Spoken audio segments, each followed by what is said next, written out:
Around the NFL podcast. Can't pronounce Wimbledon. Live-ish from London, it's the Around the NFL podcast. My name is Dan Hansis. I come to you from a hotel room filled with some heroes. Ricky Hollywood on the ones and twos, sitting across from me looking comfortable and alert after a 10-hour flight. It's Greg Rosenthal. Here we go, baby. Back in England. We home, baby. Hey, jet lag is for the weak. You know, jet lag is a mind state. We're gonna overcome this. We're gonna come with the best podcast we ever did straight off the. This is how Greg talks now, by the way. It's so weird. He got on the plane, flew halfway across the world, and now he talks like a local television tough guy. It's great. Welcome. I'm thrilled. It does feel good to be here. It feels good to be well rested with the help of Erica's medication she gave me on the flight. You guys are hurting after taking the naps. Can't take the naps. The naps hurt. Classic mistake, rookie mistake. Yeah, paying for it. I'm hanging on by a thread here, and we're about a minute 30 into the show. We're in the hotel room. We're all on the same floor here in downtown London. And we set a goal to start taping at 4:30. We have Neil Reynolds of Sky Sports fame who should be arriving and knocking on the door. A gentleman will be knocking on your door any moment, Ricky. Oh, wow. Once again, I got the biggest hotel room. Not sure how that happened. And That's not true. Yours isn't any bigger than mine, please. All right. Well, then you should host. The host has the smallest hotel room. This is a recurring theme every time we go to really London. I think I'm going to do the thing where I try to move rooms. This aggression will not stand. It's a microaggression. You did it last time in Miami. Miami. I think mine is actually a little bigger and slightly nicer than Erica's if you wanted to take a look. Last time we were in London, you guys were all in palatial estates, and I was in like a converted boiler room. I remember it was like legitimately a dangerous place to live. There was steps and a hot pipe right next to the bathroom. And I remember thinking to myself, like, this is supposed to be a luxury hotel. This is not a luxury hotel. Now I'm overlooking like the dining area while you guys have a view of the city out your window. Will not stand. I'm going down to the lobby, male Karen style. This is just Male Karen. unsavory. This is a 5-star hotel. The NFL sent us over to London. We've come a long way. Since 5 years I will not ago. overlook the dining patio. I will overlook the city of London. And right on cue, Neil Reynolds walks into Erica's room with confidence. It's like he's done that before. Just strolls right into a ladies' hotel is that a room. coffee for me, too? So sweet. Oh. Anyway, so Neil's going to join us in just a bit, and we are giving you a little bit of an early jump on the preview episode this week. We're going to go through every game, including Thursday Night Football, which is actually played on Friday. I just learned this. All this time I knew it was late, but it never connected with me that Thursday Night Football is actually Friday morning football in the UK. There is no such thing as Sunday Night Football. It's Monday morning football. There is no such thing as Monday Night Football. It's Tuesday morning football. That's what it's like. So just a reminder to all the people that wonder what it's like to be a football fan in this side of the world, it is different. You got to be legit to stay up and watch all these games. Why are you laughing, Erica? It's just the in-depth analysis that we just got of each day of the weeks that turned into morning. I mean, It's just waking up here. He's right, though. There is something to it. There is something to it that to be a fan over here or in Australia or really wherever you're going to be, it brings out a special sort of fan. Like, it brings out the sort of fan that is going to pack out Jets Falcons at a neutral site on Sunday. If you put Jets Falcons at a neutral site in the States, maybe you'd fill the stadium. Maybe you wouldn't, but you wouldn't have like a Super Bowl like atmosphere, which we really will have Sunday. I've been to enough of these games that like the crowd is going to be going wild, and they're not even Jets or Falcons fans. I mean, who are Jets and Falcons fans anyways? We are here. We are proud. I'm going to be at Jets practice. I think Ricky's coming with me on Friday. We're going to have our live shows on Thursday night. There's 2 shows. One sold out. There's another one where the tickets might be available. Check it out. Ricky, get the plug in. Top Secret Comedy Club. I think Greg just posted on his Instagram about it. You can go check that out. Stories. And we also might try to do a surprise pop-up. At least I know I want to with the buddy at some of these NFL-sponsored bars that are here. But enough about that. Yeah, there's like a Falcons bar and there's a Jets bar that's open all weekend, so people should check that out. You never know who you might see. But I can almost hear like the American fans and the Asian fans. They're just like, get on with the week 5 preview. The Asian fans? They're all over the place. We have tons of Asian fans. Australia. Australian Eastern Europeans like, ooh, Western Europe. They always gets the pop. It was just funny that you singled out the Asian fans having a particular issue with us going on about our trip to England right now. My father-in-law, he's a big listener. He is literally walking right now from Tokyo to Osaka, I believe, by himself. With no purpose. He's like walking the earth. He's just walking. It's going to take him about a month and a half.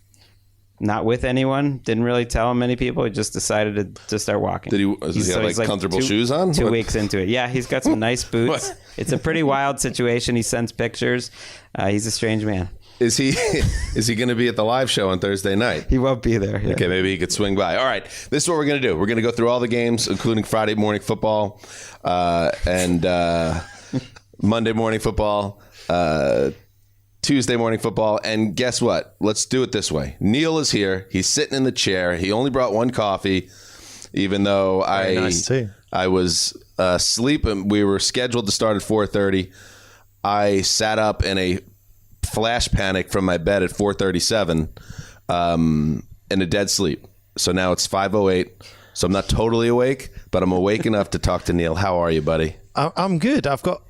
I always will heed the call whenever you guys ask me, so it's great to be back on. But a couple of issues. Yes. Starting with issues. Well, yeah. Here's the issue. We've been going for 15 minutes and we haven't gotten to the first game yet. So there's 15 minutes and I'm not. Yeah, well, there's one of the issues. Because you told me I'd be on for 30 minutes. And then I realized we're drafting games. I listen to you guys. You never draft in 30 minutes. Right. Julie's got the dinner on. No, you can leave halfway through the draft. 30 minutes. I'm not going to do that. We're just trying to give you a nice flavor and then move you along your way. I don't need to move on. I'm good. And the other one. Yes. I always listen. You don't know this, but I drive 90 minutes to Sky on a Sunday night, on a Sunday afternoon, before the show, and I always listen to the preview show. Now I can't listen to it. I know what's going to happen. So that's Sunday ruined. Well, maybe you can listen back to it and critique your own performance. I know on Sky Sports you do the same thing. It's an annoying voice. I don't want to listen to it. No, you add class to the proceedings, Neil. Can I get my phone? I haven't got the games in front of me. Do you need your phone? I don't know all the games. I would like to say I just get up. The listener won't know what you do. You'll be all right. Yeah, go for it. It's an audio program. This is what we'll do. We'll have Neil. We'll go through the primetime games, maybe start the draft, and then let Neil get home to Julie and the family. I feel like that would make us class acts. Let's get into it. Let's start, by previewing the first game of the week. It is the Los Angeles Rams at the Seattle Seahawks. Huge division matchup here for two teams. One coming off a win, the Seahawks, who went to San Francisco and righted their ship, Neil, with a huge win over the Niners, and then a Rams team that got humbled a little bit.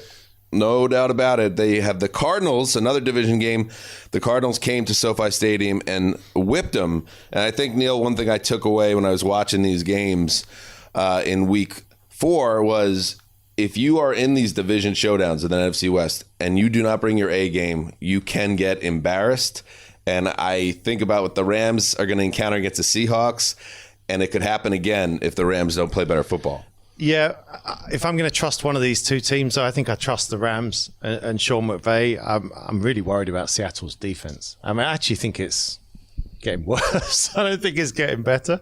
I still believe in Matthew Stafford, Sean McVay, and I believe they can bounce back more. I think there was a large period of that game against San Francisco where Seattle just weren't very good. That scoreline kind of flattered them at the end. I think it was convenient for them that Trey Lance came in.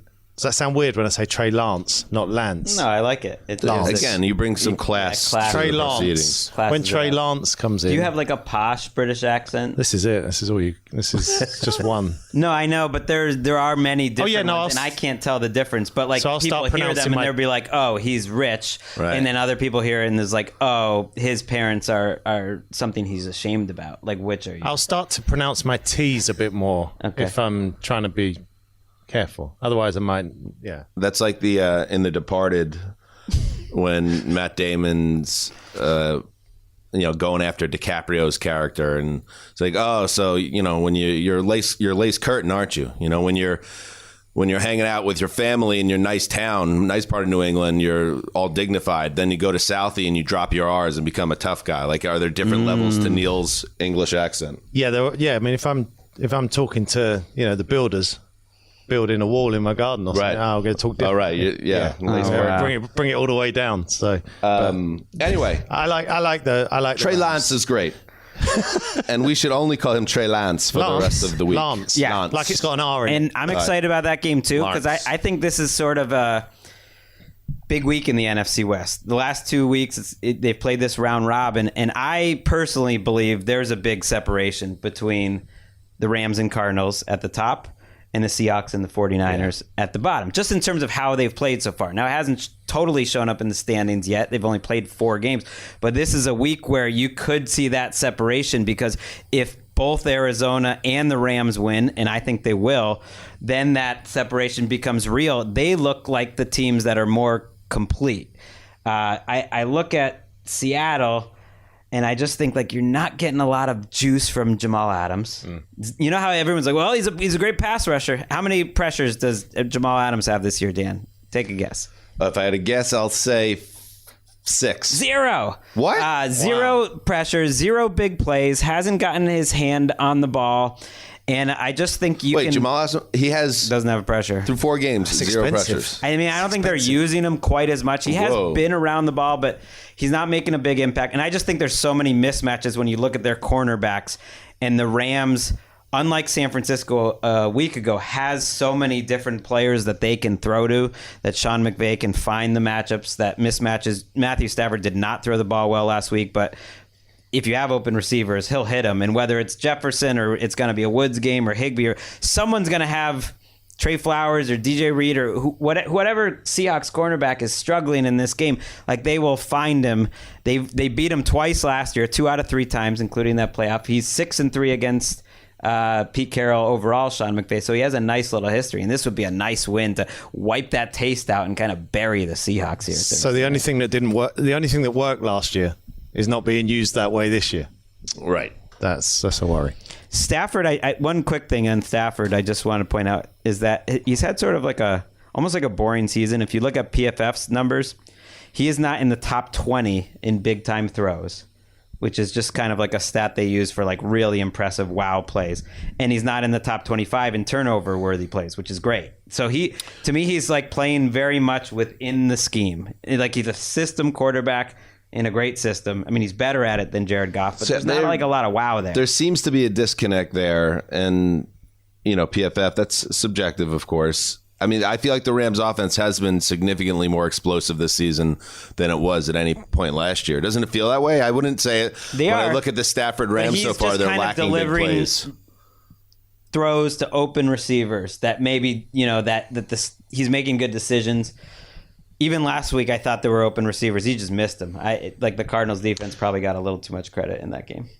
The Seahawks needed that game in a big way last week. And, I think Jamal Adams, he's too good to be held down for this long. So all that tells me more than anything is, first of all, Seattle's like, whoa, we just gave this guy all this money. He can't disappear on us.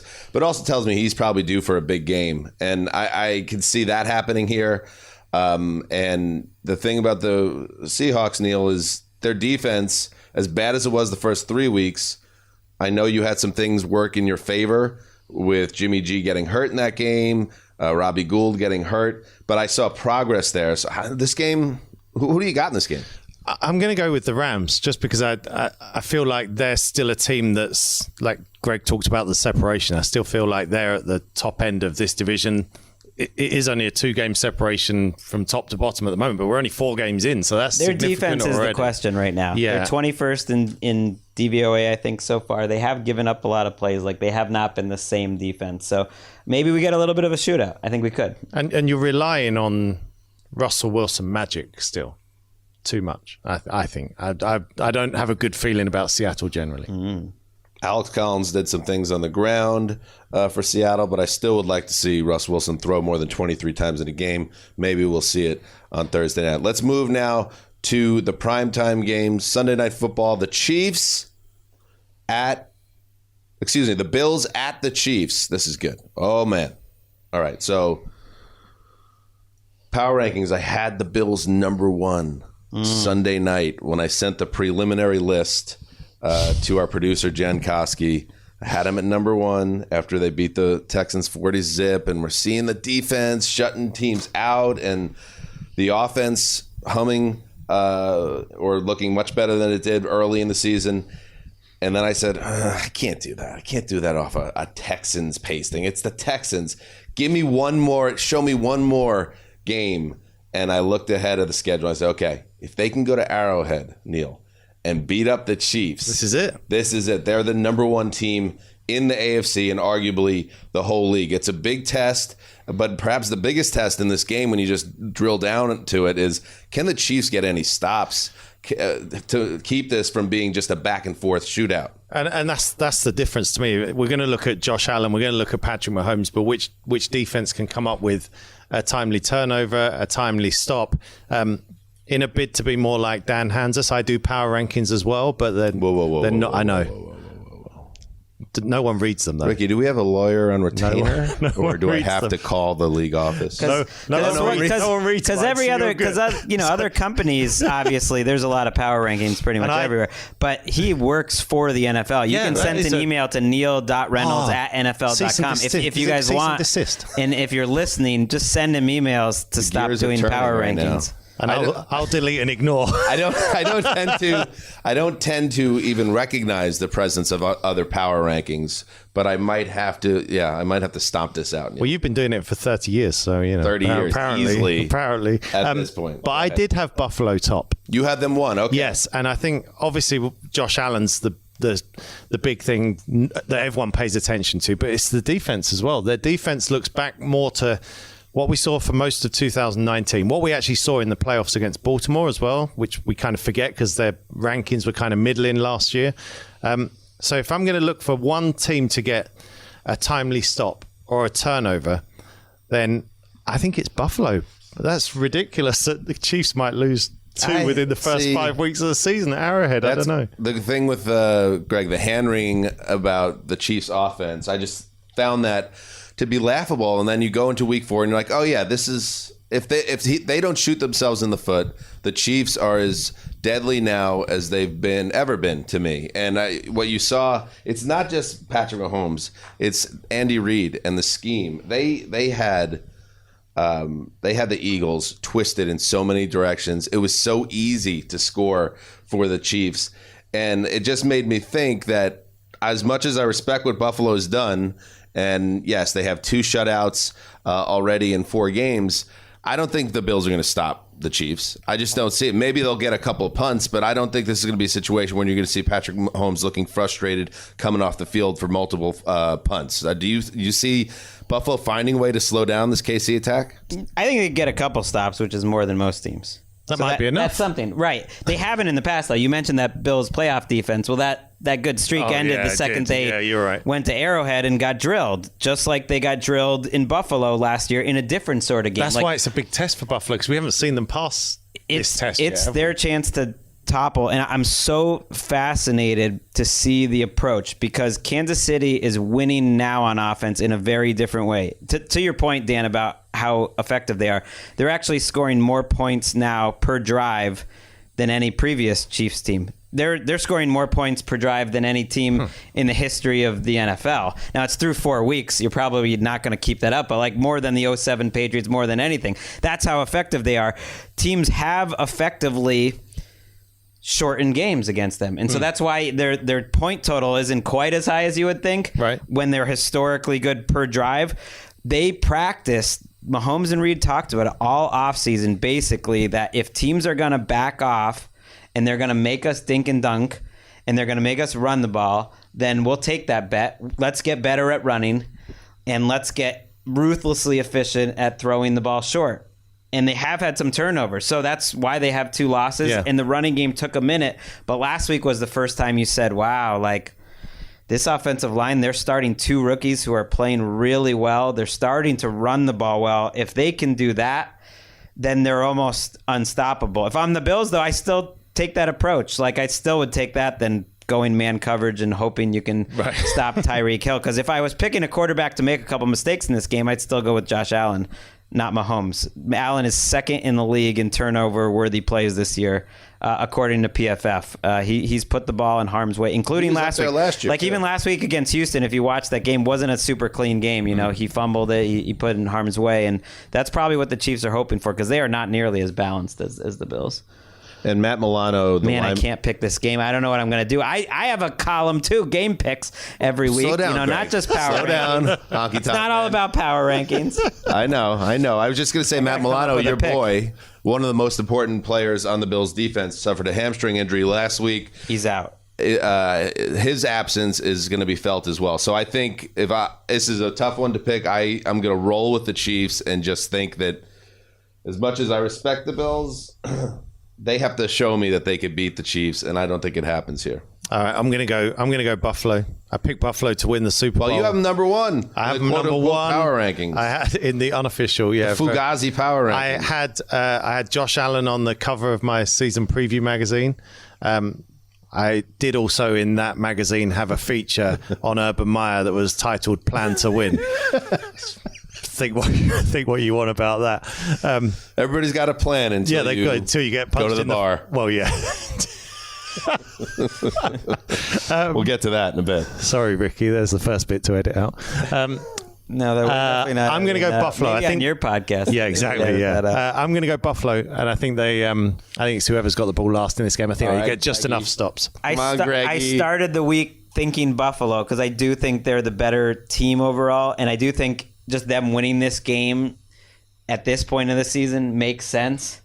Even if Kansas City ends up getting them back later on, like this, it just makes sense. And yet, when I'm going to have to sit down and write it, I think later tonight, I think I'll just have a hard time doing that, and I'll probably just take Mahomes. Because when I'm watching the game and Mahomes has the ball, I'm just going to be like, how stupid was I to pick against them at home? When in doubt, pick Mahomes. But as bad as their defense has been, the Chiefs, and it's been bad. It's 31st in total defense, last in yards per play, 30th in big plays allowed, 28th in red zone defense. They're not getting the ball turned over much. It will be a red alert for Big Red if they lose this game and fall back below 500 and the defense is not showing any progress. That's something to watch here. That KC defense has struggled all year long. All right, let us move on to Monday Night Football. Tuesday morning football. Dun, dun, dun, dun. We'll be arriving home at about halftime, I believe, of this game. We do have some Sunday night football. I don't want to confuse things, but 6 o'clock kickoff and 9:25. It is very confusing to me, Neil. You have all seriously. So you do have. You would think the multiple trips and then the years. He'd understand there are time zones in the world. Figure it out, yeah, but no. Here we go. He already wants to get back to America. You can tell. I am itching for the red, white, and blue right now. No, here we go. Colts at Ravens. Monday Night Football. Our last island game, as we call it. The Colts, Neil, got off the mat in Miami and put together what I thought was an all-around solid effort. You didn't watch the game and think to yourself, oh, wow, the Colts. Not only have they figured it out, they're about to go on a major run. But it was the type of game maybe a week later than I expected it personally, because I thought we would get this performance against the Titans the week before, where a well-coached team with veterans and some playmakers steps up and gets a W. They got it 27-17. It's a different deal against the Ravens, though. I mean, this is not the Dolphins. This is going to be a tough game on the road. How do you see this game? I'm not feeling the Colts at all. They're such a disappointment. I really thought they were going to be better than they are, and I don't read much into last week's result at all. Dolphins are terrible. I think the Colts were just the better of two bad teams. I'm not believing in Carson Wentz yet. I'm obviously watching. I'm in the Sky Sports studios, so I'm watching red zone clips. I'm not seeing much. My son George is a Colts fan. He's watching every snap. He's like, we can't cross midfield. We're not. We've got no difference makers. We've got no one who can do anything explosive. It's Jonathan Taylor or bust, really. I just don't see them going into Baltimore and winning this game. It's a tough matchup because Baltimore is built to stop Jonathan Taylor. Yeah, Baltimore if anyone's going to do that, is built to stop the run and make them one-dimensional. And Baltimore, who I was worried about in terms of like whether they'd be the old Ravens defense with all the crazy blitzes. Man, they threw so much stuff at Teddy Bridgewater and Drew Lock, like their heads were spinning. Their defense still mixes it up again, especially against bad offensive lines. And the Colts are a bad offensive line right now. Like they haven't proven that they can protect Carson Wentz. I saw the line in this game; it's a touchdown, and I thought, "Ooh, that may be too much." I could see the Colts hanging in there to the end, but the more I think about it, just Wink Martindale, like he deserves more credit as one of the best coaches in the entire NFL.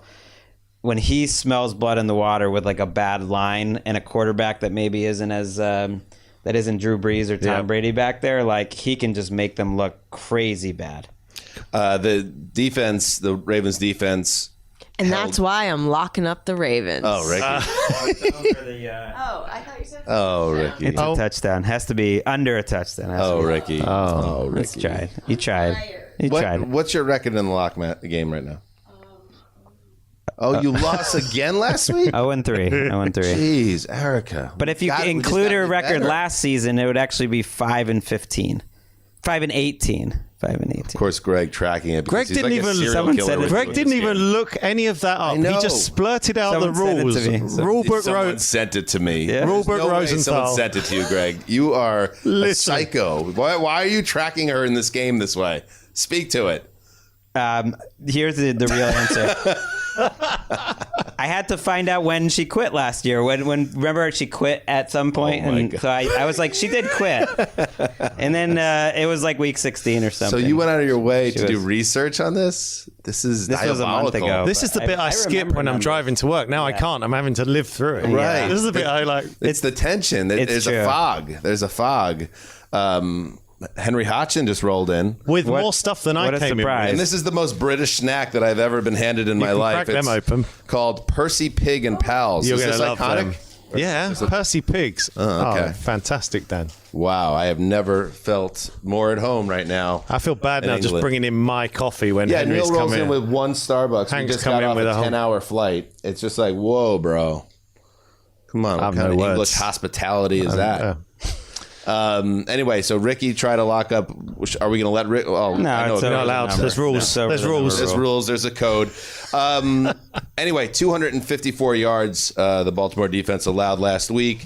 So I don't imagine Indy's going to move the ball well. I really like the Ravens in this game, and I don't know. This could be a blowout. I think it has that vibe to it. Yeah, I don't trust the Colts at all. Why are they giving the ball to Latavius Murray though? Bring back Tyson Williams. This is the worst running game the Ravens have had since Lamar Jackson took over at quarterback by far. Which maybe that doesn't hurt them this week. And it's fascinating to me that they took a heavy pass first approach against Vic Fangio and the Broncos, one of the best pass defense in the league. So anyone out there who's like, hey, the Ravens aren't built to play from behind, or hey, the Ravens, they can't just like rely on Lamar's arm. Like that's what they've been doing this year. They've totally flipped the script because they can't run the ball right now, which long term I think is a problem. They got to play Tyson Williams. And anyone who's going to watch Carson Wentz till 5:00 in the morning, all credit to them. No, that's legit fandom. And if we talk about the dominance of Patrick Mahomes in September, we should mention that Lamar Jackson is 7-0 in his career in October. That's kind of a random stat, but that's just something you should know. And then I look at his stats: 7 touchdowns, 5 interceptions, 81 passer rating. So not that impressive. But the Ravens have been winning in October since he took over as the starter. Let's pause quickly for a break. All right. Neil, do you really have to get back to your wife? No, I don't. Skip the draft here. No, we haven't even started. No, I'm good. No, I'm good. All right. I don't have the game still. You still is this room like a concrete bunker or something. I have no signal. All right, let's do this, Neil. Because we're going to be here all day at this rate. Let's do one round of the draft, and then we'll say goodbye. Let's do it that way. And since you are our guest, we will give you the first pick in the draft. You want to look at my? No, I know. I've got my first one, so I didn't know if you took it off the board. And if you want, to get a lock out there, Ricky's already started the lock process in a horrifying way. If you have a lock to throw out there before you leave, let's hear that. Maybe this game. Get us going. Have you checked with Rulebook Rosenthal? Rulebook Rosie, we call him. that I can give a lock. Is that all right? Greg is the authority for all things lock related, but only specifically to Erica's picks. No. All right. I'm going to take, with the first pick, I'm going to take Green Bay and Cincinnati.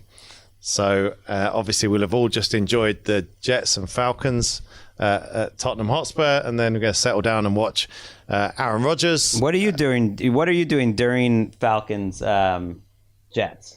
You're hosting the show, yeah. So No, I know, but you're coming down to the sideline. So you thought that you would just host? You just thought you were the whole show? No, I know we're on the sidelines. My point was, are you going to be like asking us questions? I'm down just on the basically sideline? So I'm going to be up in like some kind of ivory tower of a studio, throwing crumbs down to you, airtime crumbs down to you. Do you miss Rob This Ryan? is news to Greg, right? Greg thought he was hosting like with a big sort of studio We didn't set. think we were hosting. I know what you do during the normal games, but this is like your game is actually on underneath. So I don't know what happens then. I'm going to be. Yeah, we'll be in a studio. You'll be on the sidelines. Ask us some good questions, maybe better questions. Wow. Now you really got to go after Greg on live TV on Sunday at the Big Tot. So yes, after we've watched the Jets and Falcons, which I will be a part of as the anchor of the coverage. Ooh, he drops the anchor in a big spot. I love it. Reynolds style. I will then be watching, because that's our next game on Sky Sports, we'll be watching the Bengals and the Packers. And let's see if the Bengals are for real. I think Joe Burrow's shown us that he is. We saw that last year. Seen enough of that already this year. I think he is saving Zach Taylor's job and making that job more secure for him. But I like the Packers as well. So this is a really tough one to call, but I like to see good young quarterbacks playing well, and that's what Joe Burrow's doing. I think everyone's excited to see what's next now from Joe Burrow. This is coming off a 10-day layoff. We saw in Thursday Night Football, Burrow was, so exciting and leading that comeback win in the second half over the Jaguars. However, it was the Jaguars. So this is a big step up now. They have a chance to really make a statement against Green Bay. And yet I look at the Desert, Greg, and this one stunned me. Right now the Desert has it as Packers by a field goal. And I'm thinking to myself, obviously the Desert knows things. But in what world are the Packers, almost, in the same ballpark as Cincinnati? I'm just not there yet, I guess is what I'm trying to say with the Bengals. I think the Packers, even on the road, are going to have their way with the Bengals and continue to roll and build momentum. And that is why, yes. Is he going to do it? If the Desert's going to give me a field goal, if I only have to lay that little amount of wood, Ricky, I'm going to lock it up. What do you think? I mean, that's surprising to you, right? You would have said 4.5, 5. Yeah, it is surprising, but I think if you look at the two defenses right now, Bengals top 5 in the league right now in DVOA, pretty good. Packers defense might not have Jair Alexander, probably won't. Their best player, Zadarius Smith, we never mentioned on this show, is undergoing back surgery. He's been out, and we knew that, but now he might not return for the rest of this season. Elton Jenkins, the replacement for Bakhtiari at left tackle, hasn't played in a couple weeks. So you've got some missing key pieces. Those are like top 10 players on the Packers. And one reason why I'm really excited to watch this game, not just Burrow against this Packers defense where I think he can move the ball, but Rodgers and the Packers offense has been good. I don't think it's been next level this year for the most part. It's had its moments, and I think this is a really tough matchup. I do kind of believe in this Bengals well-coached scheme. And one of the reasons they gave up some plays to Trevor Lawrence last week was they did not have their two best players in the secondary available for that game, Jesse Bates and Awuzie. And I think they'll both be back for this game. So I think 3 points sounds about right. I think it does. This is a good game for someone like Jesse Bates, and actually for the entire Bengals team, because we probably don't pay as much attention to them as we should. And they, to be on this stage now where they're playing against Green Bay is going to be good for this team. But I'm kind of with you, Dan. I think it's a nice stage to be on for the Bengals, but they're not there yet. Right. He's picking it. This is very much a West lock right here. His boy, Aaron Rodgers, against the team that he never has any faith in, the Bengals. Because it was funny last week because all the Wesley brothers are at the game. It was so cool that the Bengals won for them. And Colleen mentions Chris on the broadcast, and that was like amazing. But part of me was thinking too, like, man, Chris hated this Bengals team. He would never like he would not know what to do. He'd have rooted for Joe Burrow. He would love Joe Burrow, and he loves it. His family loves it. But I think this is like the moment where he would expect the Bengals season to start to crater. Right. That was always kind of a fun conversation with Chris after Burrow was drafted, because there was always that potential. He loved Burrow. Such a fun quarterback with such a high ceiling and such kind of a charismatic guy and I think that's the vibe that you were picking up in Cincinnati on Thursday night as he was leading that comeback. Like, we might have something special here. Yeah. This is something, if we can keep this guy upright, we have a chance to really build this organization back into a winner with this guy leading the way. And they couldn't protect him in the first 2 weeks. They did protect him in the last 2 weeks. I think they were moving people against the Jaguars. I know it was the Jaguars, but they were kind of pushing them around a little bit. That to me that will be the story of this game, because if the Green Bay offense isn't running at full capacity and they're not putting any heat on Burrow, this game is going to get very uncomfortable very easily. I'm starting to talk myself out of my lock, but I'm going to stay the course. I still feel good about it, but I guess I'm saying I respect where the Bengals are at right now, and if they do somehow beat the Packers, they start to become one of the biggest stories in the NFL, because they will be seen as a Cinderella story on the rise. So that's a good one, Neil. Good pick for Sky. Just a quick Wes memory. I remember, obviously we do the hits on Sky Sports, and you guys come on, and you were all doing them in your respective bunkers during the pandemic. And Wes last season came on, must have been week 4 or 5, I think. And he was in his den or his office or wherever it was, and he had like a whiteboard behind him. He always had it was like a board behind him, and he'd written up on there in scribbled marker pen, "Joe Burrow is the real deal." Cool. Yep. And I picked up on it. And I would say that to us, like, Wes, come on, this guy, he could be the one. Can you get back? Can you get back together with the Bengals? He never budged an inch. Wes wasn't one to budge an inch once he had made a decision on something. But I think someday, if he kept it going, Joe Burrow. And by the way, just one last note on the Packers.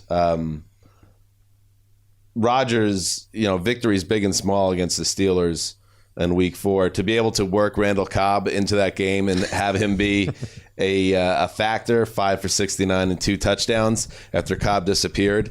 I mean, that he slept even better knowing, like. Did you see the celebration when he got Cobb a touchdown? I've never seen Aaron Rodgers look more like a 22-year-old boy. He was so happy. He's loving it. There's still a few more days left yet. He's going to get Clay Matthews a sack on Sunday night. Exactly. He'll work behind the scenes. I honestly think Aaron Rodgers, it's more important to him to stick it to the GM, Goody, than to win a Super Bowl. But the good thing for the Packers and their fans is it all works together anyway. But like, if you actually peeled back the layers of the onion, like what his true motivation is, it's making Goody look to be a fool. That should be a ridiculous statement, but that sounds really, really He's true. Like winking at Mike Tomlin. He seems like he's having a lot of fun. All right, let's, Greg, why don't you grab the next game? Let's go 49ers Cardinals in the late window. I hope this is Trey Lance's first NFL start. Mm-hmm. So I really want to see that. We're taping Wednesday evening here in London, so there's a lot of unknowns right now. I thought it was a little bit strange, right? The timetable. So Jimmy G leaves at halftime in week Henry's 4. leaving. Like, I would love to hang out with Henry, but unfortunately, just eating a sandwich. I've always wanted to hang out with Hank in London because he's a handsome devil, and he's got all sorts of contacts here. I want to take me to the posh London Underground of 1969. Like, is there a way? I feel like you have some time travel possibilities here. What are we going to get crazy tonight? Or we can get on the London Underground. That's about as far as we can take you. Oh, the train. Okay. All right. Not exactly what I had in mind. I thought we'd be wearing tie-dye and listening to Magical Mystery Tour. I don't know. You just got here, Dan. Pace yourself. I know. Where were we? the Cardinals. You were talking about Jimmy G. Oh, Jimmy G. Yeah. So he leaves at halftime with a calf. It's going to be a long one. He says immediately at the post-game presser, I'm going to be down. I'm messed up. And then the next day, Kyle Shanahan's like, actually, no, it's a contusion. It's just a bruise. And, maybe he'll play. And I guess, Greg, what jumps out to me with that is like, Kyle, unless there's something that we don't know, this is your window to just let the kid get in there, get a start here. He got a half of football to get his feet wet. And if Trey Lance plays really well, bam, we roll forward. And if he doesn't, then you gave Jimmy an extra week off and you put him back in the lineup. Why wouldn't you take this opportunity to put in the kid? I totally agree with what you said. I also think that Jimmy Garoppolo on the topic is more reliable. How many times has Kyle Shanahan lied about his quarterback situation just this year alone? Yeah. He doesn't. When you have two different quarterbacks that are so different, my instinct would be he's just trying to make the Cardinals prepare for both. He's not happy that Jimmy G's gone out there and said, I'm out of this game. When Garoppolo said that, immediately, that was one of my first thoughts was like, players usually don't say that because coaches want to, keep that sense of suspense. I would expect it to be Trey Lance. And again, I was totally wrong and thought it might be Andy Dalton a week ago. So you never know which way the coaches are trying to confuse you. It should be Trey Lance for this game because the Cardinals' run defense is really bad. And I thought the Rams would take advantage of it, and they did run the ball well early in that game with Darrell Henderson, and then they kind of lost track of it because they fell down by 2 scores, and that hasn't been who they are this year. But if you go back and watch, the Vikings destroyed them on the ground. The Jaguars ran the ball really well against them. And last week I thought the Rams did when they tried. So to me, Trey Lance, like the first Trey Lance start, you do not want to be the defensive team to go up against him because you're just not sure what he's going to bring. It gives me a little RG3 in 2012 Week 1 vibes. I would say that, yes, from the running threat. Yes. But just looking at the game last week when he was in there, it was, and we use this term with quarterbacks when they're not kind of settled or experienced, it was just too frantic. So, like, it wasn't his game plan, though. Yeah, true. Yeah, but I still worry that it was like too much and that he's too raw. The thing, I don't know if you do this, but we've got. So we got like Labrador dogs, and like when you put a Labrador dog in the middle of the living room, and then say all the family members call him and say, "Oh, if he comes to me, he loves me more." Right. Sure.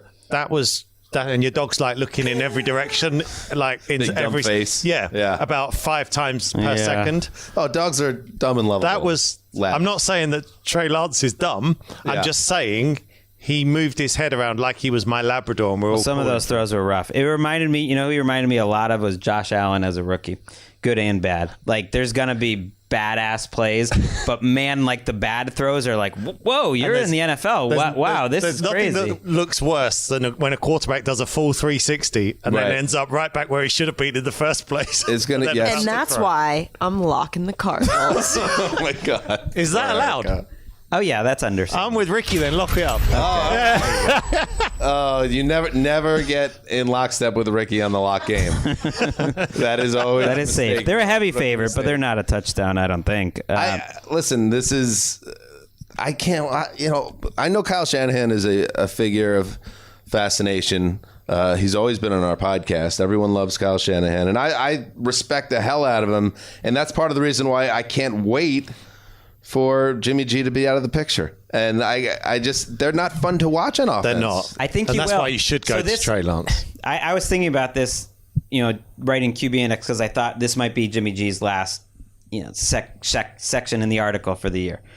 And it was like, if you think about in his Do you think he's thinking about that? Is like QB index? No, like, but what I mean more is like, this is it for his time in San Francisco, possibly. And what an anticlimax, because it really felt like this year they were chasing some sort of ideal that they had a few years ago. Like, Jimmy G used to make some great throws, some throws with anticipation, some wow throws, some plays down the field. Like, their offense really used to look better. But this year, it's so ultra safe with no big plays. And it was like they were chasing Nick Mullins. Like, Nick Mullins playing quarterback moved the ball better. So for whatever reason, I don't know why, it just wasn't working. And I think this is a dangerous lock for you too.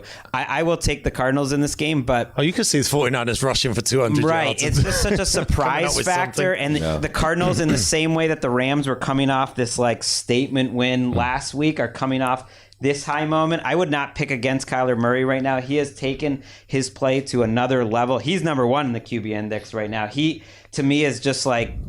He is seeing the field. He's making such good decisions. And when he needs to improvise, like, he is the best. So I would still take the Cardinals. But the surprise factor of it all with this 49ers team, I'd be a little worried. One other note on this game, and it's just funny, when I sit so far away from the action, thousands of miles away, but when NFL worlds collide, it just makes me laugh. So... Josh Norman was in the Super Bowl, was in the studio with us. Remember when it was the 49ers and the Chiefs? He stuck his finger right in my face. I don't know why, but we have a picture of it. And on that show, Josh Norman labeled Jimmy Garoppolo a game manager. He actually said on air, he's nothing more than a game manager. And then I'm like, and now Josh has turned up in San Francisco. It's just funny how these worlds collide. Right, and but that's the thing. Look at the snaps. One last thing on the 49ers. I think the snaps tell the story. Playing Josh Norman. Playing Drake Kirkpatrick, who they picked up 2 weeks ago, 61 snaps. Kyle Juszczyk has played more in the last 2 weeks than he's ever played in his career. It's because it's like they need him. Mo Sanu, who is almost out of the league, is playing like 45 snaps. It's sort of eroded somehow. I don't know how it happened exactly, but it's definitely like the talent. They're thought of as this like really talented team, but like, are they? I mean, they have a couple guys. Not as deep as maybe we thought they were. Deebo Samuel leads the league in receiving. He's been having some big chunk plays, it seems like, every single week. And it's funny. You have Kyler number one in QB index. I have the Cards number one in the power rankings. I wonder how they come into this game coming off that high against the Rams. Oh, yeah. I mean, because they're like big NFL.com people. They're checking it Tuesday, power rankings, Wednesday, QB index. That's gone straight to their head. I just wonder, the lesser-known power rankings, they'll be annoyed at them because they're only second in those. Right. You know, so. And he's like, going back and finding the Super Bowl coverage, finding that game manager line from Norman. Like, they're just all over the coverage that emanates out of this hotel room. Oh, my goodness. But no, I think if the Cardinals are going to have a letdown, it could happen this week. Well, I still like the Cardinals, to be clear. They're too good. But 5-0. They're the only undefeated team left in the league. All right. Neil, let's do one more game. Did you pick one? I'm going to do it right now. Oh, right. I thought you were asking me to pick one. Get you off to your beloved. I know how it works as well. I should have known that. Cleveland at Chargers. Any thought to making this the second Sky game? Is it not too late? Do you know what? Do you want to go behind the curtain? Take me. All right, so we get we every Monday we have a group that discuss what the games are. Right. I am in that group. Do you have a loud voice in that conversation? I do have Do you carry? I don't want to play in. I don't know if I carry the biggest stick. Yes. No, but we do discuss the games, and we discussed the games this week, and I was quite busy. I've been writing the game programs for the London games, so I've been quite busy the last couple of weeks outside of broadcasting. Don't tell me about the labor. Show me the baby, Bill Parcells. And I nobody raised the Chargers and Browns game, and I didn't call them on it. And if I would, this would. Right. So what did they go with? Giants, Dallas, or Giants and the Cowboys? Yeah, those are good games. They're all three really great games. It's a great window this week. You can never go wrong watching Justin Herbert. So I'm very excited for this game. Herbert, of course, he is getting to the point. Herbert is playing at a level, and he's one of the best quarterbacks in the league now. There's no doubt about it, week after week. But I think what really jumped out to me on Monday night or Tuesday morning, depending where you are in the world, was how he's not doing it alone. I mean, the Chargers, we've always talked about this, and it's always been kind of a frustration because they have all these great stars, but we can never get the stars aligned. Injuries have always played a factor, and now you have Joey Bosa screaming off the edge. You have Derwin James closing out games with big plays. You have Austin Eckler, pound for pound. That's a great nickname, by the way. Pound for pound is one of the best nicknames. Speaking of nicknames, I have an article coming out in the UK program. You do. For the games here. Dolphins-Jags game. Dolphins-Jags game, talking about the greatest nicknames in NFL history. The old Zeuser was a nice little hook there, Neil. Get Tugboat involved on the copy there. I was happy to do it. But pound for pound, Austin Eckler was only 2 nicknames. Yeah, New Old Blue Eyes was all over that assignment. I love doing it. Do you know the one that gets me uncomfortable? Yeah, which one? Daddy Rich. Oh yeah, Daddy Rich. That just is. That's the only one that I didn't give myself. That was a Chris Wessling joint. All right. Yeah. That one's got some undertones. Want to say something bad about Daddy Rich, the Chris Wessling nickname? No, good. Move on. We can play that card.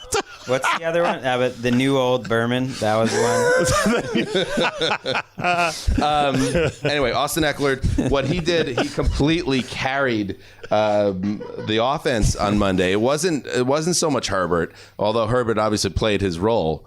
So when everything's humming for the Chargers, they're hard to beat. And for Cleveland, it's like, I want to see this defense now with a big-time assignment, and stopping the Chargers on the road is a big-time assignment. I'm not saying I need to be proved. I'm not saying Cleveland needs to prove to me that they're a legit defense, because they are. But how good, Neil, are the Browns on defense? I think this will be a real test. This will be a real test, and I do think they've stepped up on defense. All the additions have been real. I still feel I'm leaning towards the Chargers on this one. There are certain players I always love to watch Mahomes. I always love to watch Aaron Rodgers and Justin Herbert. When I watch him, it's like when you're one of the haves against the have-nots in terms of a franchise quarterback. It's just a completely different game to watch. It's just, you are a contender and you are watchable, if nothing else. And I can't watch Justin Herbert through a normal lens now. I'm a Dolphins fan. I'm always watching Justin Herbert. Yeah, it hurts. Through the Tua lens. And I think we've seen enough. And I know people say, well, Tua was in and out of the lineup last year and Tua's been hurt.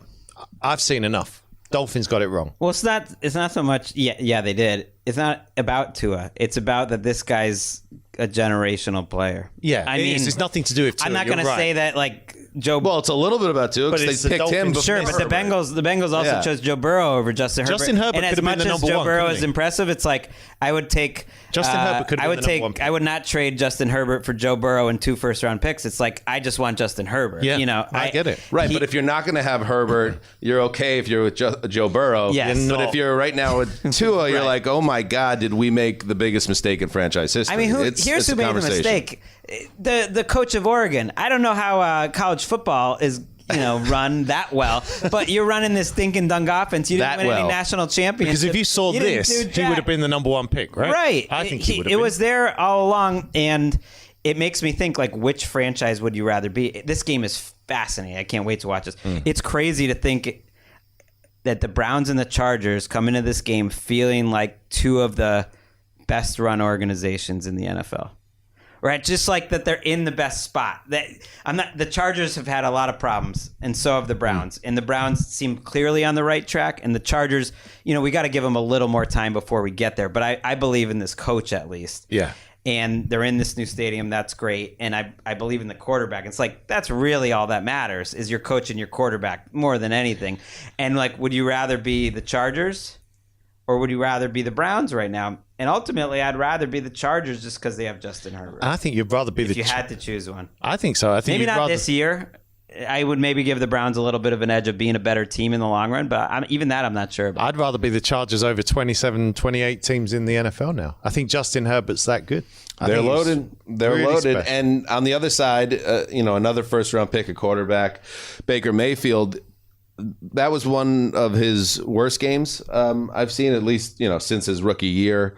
That was one of the worst games of his career. 15 of 33. And it wasn't just that he was inaccurate. It was some of the misses, that easy walk-in touchdown that he couldn't connect with Odell Beckham on. Type of throw is just like, what's going on? Is this a mechanics issue or what? I would say that this is not a time to panic necessarily, because this has kind of always been part of the experience of Baker's streaky. But it also made me think at a certain point, Greg, the Browns' decision not to extend Mayfield, that is looking more and more smart, because we need to see more from Baker, quite frankly. If you want to give this guy a second contract, he's going to have to show you that he is, as Spice Rack put it when we were talking about the Bengals last week, when they had, about 10 years ago, what he thought, or 8 years ago, a Super Bowl roster and a wild card quarterback. Like, are the Browns in that situation themselves with Baker, or is this just something where it's a bump in the road, he'll be okay? Yeah, to me, the contract's no rush. He has a 5th-year option. He's under contract for 2 more years, this year and next. So I'm with you. It makes sense to wait and see, because you are going to learn a lot more about him in the second year. This is a tough matchup. Brandon Staley, our guy Daniel Jeremiah, pointed out that the Chargers have held each one of their opponents to the least amount of points that they've had this year. And those are good offenses. Those are offenses like the Chiefs. And I know it's not like they shut them down, but they made enough big plays. They really shut down the Raiders. I think they're a tough team to prepare for. I would really be afraid if I'm the rest of the AFC West. And just as a longtime Chargers fan, I can't believe I wasn't higher on them this year. They have shown so much variety. I'm just saying, this is the one year. Patriots fan. I'm just saying, as a longtime Chargers fan, you're really not. You always try to push back on the narrative that you're a fan of 30 to 31 teams. The Chargers are the as team. a longtime Chargers fan. I mean, Phillip Rivers has always been my guy, and Herbert from the get-go. They've been my number 2 if I had a number 2. My point is, I didn't expect their coaching staff to be this ahead of the game. They've shown so much variety in all 4 weeks. I think that's what really impresses me. Each week is a very different game plan, and they've handled them pretty well. They cut down on some of the sloppy stuff. I don't think this is anything more than a field goal game. I have a hard time picking. I don't know who I'm going to take, but I'm leaning Chargers, I think. I would pick Chargers. I think this Browns defense is pretty sweet, though, and their offensive line is sweet, and the running game is sweet. They just need to be Baker, and they're going to beat most every team. I just think when you look at the Baker situation and you look at Justin Herbert's already kind of knocking on Patrick Mahomes' door and right up in that neighborhood, I think. Is Baker Mayfield ever going to get to that level? I don't think the team around him now, I think, is better and more complete than the Chargers. And so he doesn't need to be at that level. They could have gone and won the Super Bowl last year if they had this defense at the time. I really believe that. And I get the numbers weren't great last week, and the numbers make it look like it was a bad game. But where it's worse is numbers can be deceiving. It's what do you do in big moments?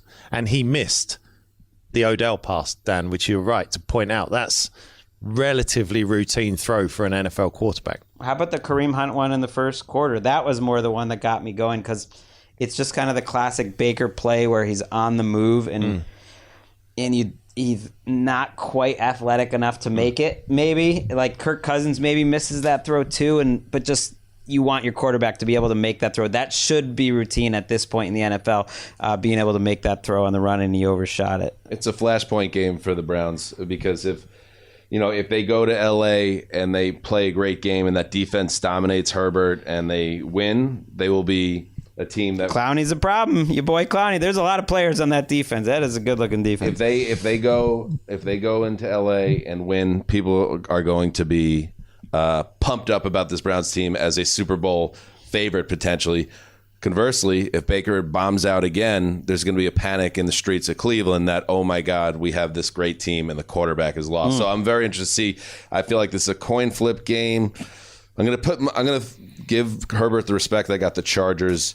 Neil, before we say goodbye, Greg, Erica and I are going to move out of the way a second because Greg would like to address something with you. Well, that's true. We're in this hotel.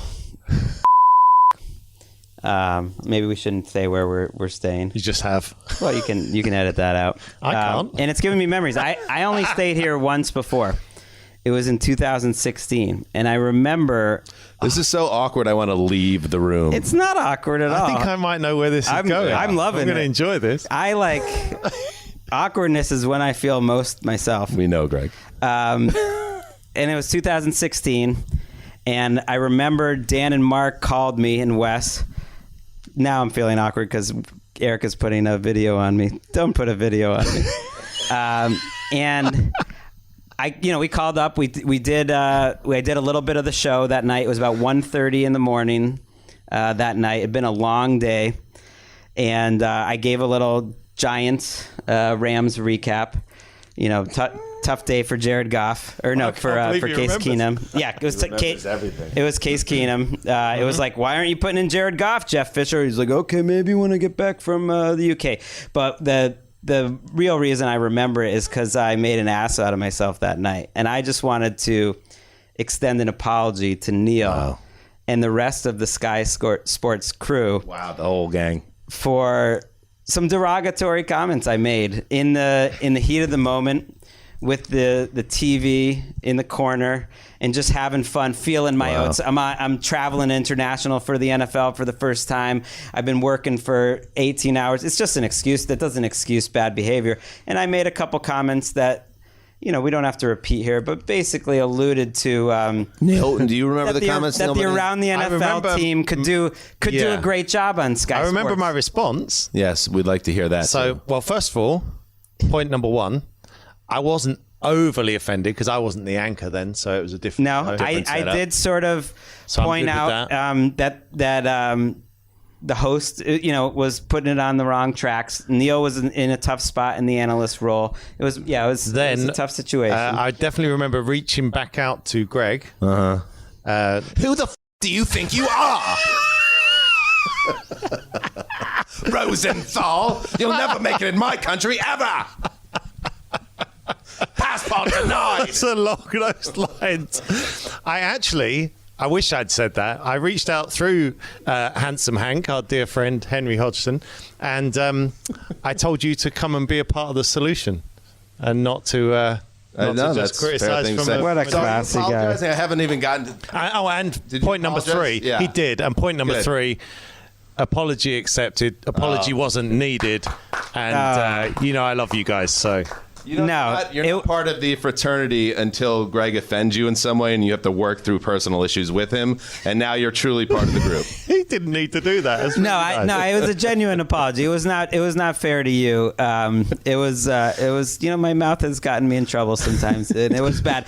What I look back on it and think is funny in some way, you got to take some humor out of these. It's like, no one really said anything. We just put it up. Like, no, it was no consideration. It's not like we're doing a live show.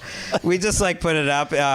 And what I remember most about it, because it did occur to me, was that a good idea? Not for hey, are we ever going to work with these guys? Because I felt pretty confident I was, putting that one up in flames. That was never going to happen.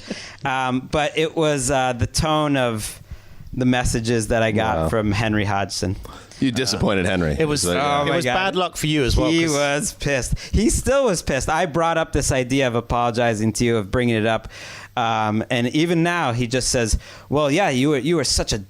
You're such an asshole. You should be apologizing. It's about time to, squash that beef. And I was like, there was no beef. Neil and I did speak about Greg's it. Still talking about this pretty right soon now. after. I'm just saying we talked about it soon after. I think I sent an email or two. Yeah, we've had a great relationship since. Good, Greg. And it shows. I know this shows your own personal growth as well, Greg. So let's give it. It was unlucky. It was unlucky for Greg as well because it was. I was still in that checks Twitter every 5 minutes phase of my broadcasting career, whereas now I go on 8 hours live TV. I don't care what people say. I don't even look at it. Give a shot. So now, but that was wow, that was nice. That's Greg. a nice way to end it. And Neil, we will be with Neil Reynolds all week. We're heading. Greg didn't realize he was going to be with me all weekend. You have a chance to get revenge, by the way, just uninviting Greg for the rest of the coverage. I mean, not for nothing. We have to help be part of the solution. We've made that Sky Sports coverage better. There he goes. There we go. That's the Classic Greg closer. Neil will be with you at Sky Sports later this week. We'll be helping your gang with the coverage of the Jets and Falcons. We can't wait to do it. And, buddy, really appreciate you coming by here to the hotel, and it's been great having you. Thank you for having me, and that was perfect timing because I've just finished the coffee that I brought for myself. I know. Just got to the end of it. I'm going to use this as an opportunity to stop down and get something to drink myself. All right, there goes Neil Reynolds, king of his domain. We roll forward now. Let's go through all the games in order. Let's drop the draft because this is going to be a funky week for us, Greg. We're going to be at the stadium doing the Sky coverage. Can't wait for that. So let's just go through the games in order from this point onward. So let's start. Speaking of the game at Tottenham Hotspur Stadium. The hot toddy. The hot toddy, the big tot. The big top over the big tot. The New York Jets at the Atlanta Falcons, 2 1-3 teams. Here's the thing, Greggy. I was extremely worried because everything always works out terribly as a Jets fan. I was extremely worried that I was going to be on a plane going to London to cover an 0-4 Jets team coming off 4 dispiriting losses in a row where Zach Wilson was making no progress and everything was going wrong and the Jets were the worst team in football. They're still not far off from that, okay? There's still a lot of problems. The Jets are a work in progress, very much so. But what we saw, and I'm very interested because we haven't had a chance to talk about this, Greg, what we saw from Wilson in that game against the Titans gives me hope that this season could have some real exciting moments going forward. He might drive me crazy with some mistakes he makes because he made his fair share against Tennessee, but Zach Wilson made the splash plays we were waiting for, and it helped them beat the Titans. Well, especially has a chance this week at the big hot toddy. Hot toddy. The tot. Oh! The tot. Coffee's I mean, he's kicking got to in. be boomer bust. You just took your first sip. It has nothing to do with Caffeine coffee. jolt, baby. It's not the coffee.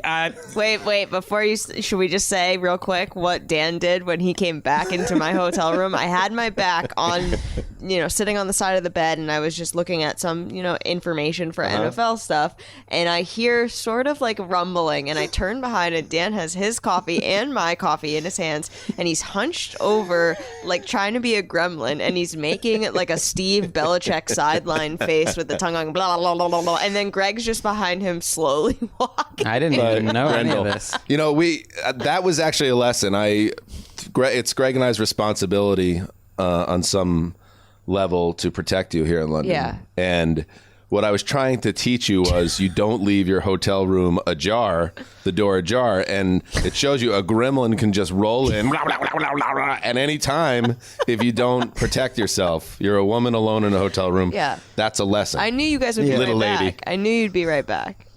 I mean, you never know if Steve Belichick is walking around. There's a lot There of literally could not be a more scary thing than Steve Belichick rolling into your hotel room. Well, we walked away. We walked across to the tube station. There was a lot of Steve Belichick looking guys over there. Ouch. I gotta say, England takes a shot in a big spot. Anyway, no wonder Hank cleaned up.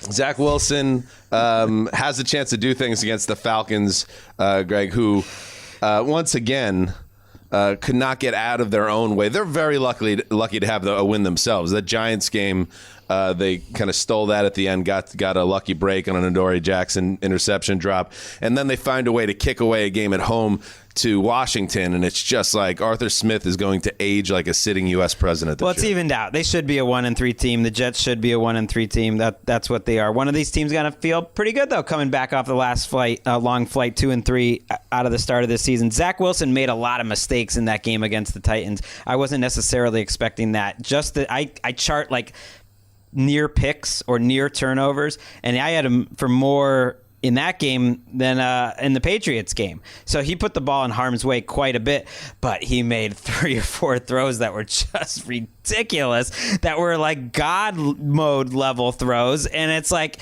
if you give us that mix as a rookie, then we're going to have a lot of fun, especially when we play teams that can't really rush the passer or aren't great in the secondary. And that's what we got this week. The Falcons. Right.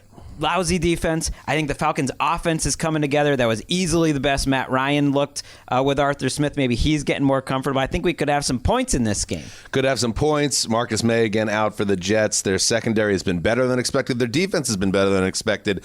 But you imagine that Matt Ryan will be able to move the ball. Kyle Pitts breaks through. And by the way, we do have another lock involved with this game. It comes from Wes Incorporated. Wow. Listen in.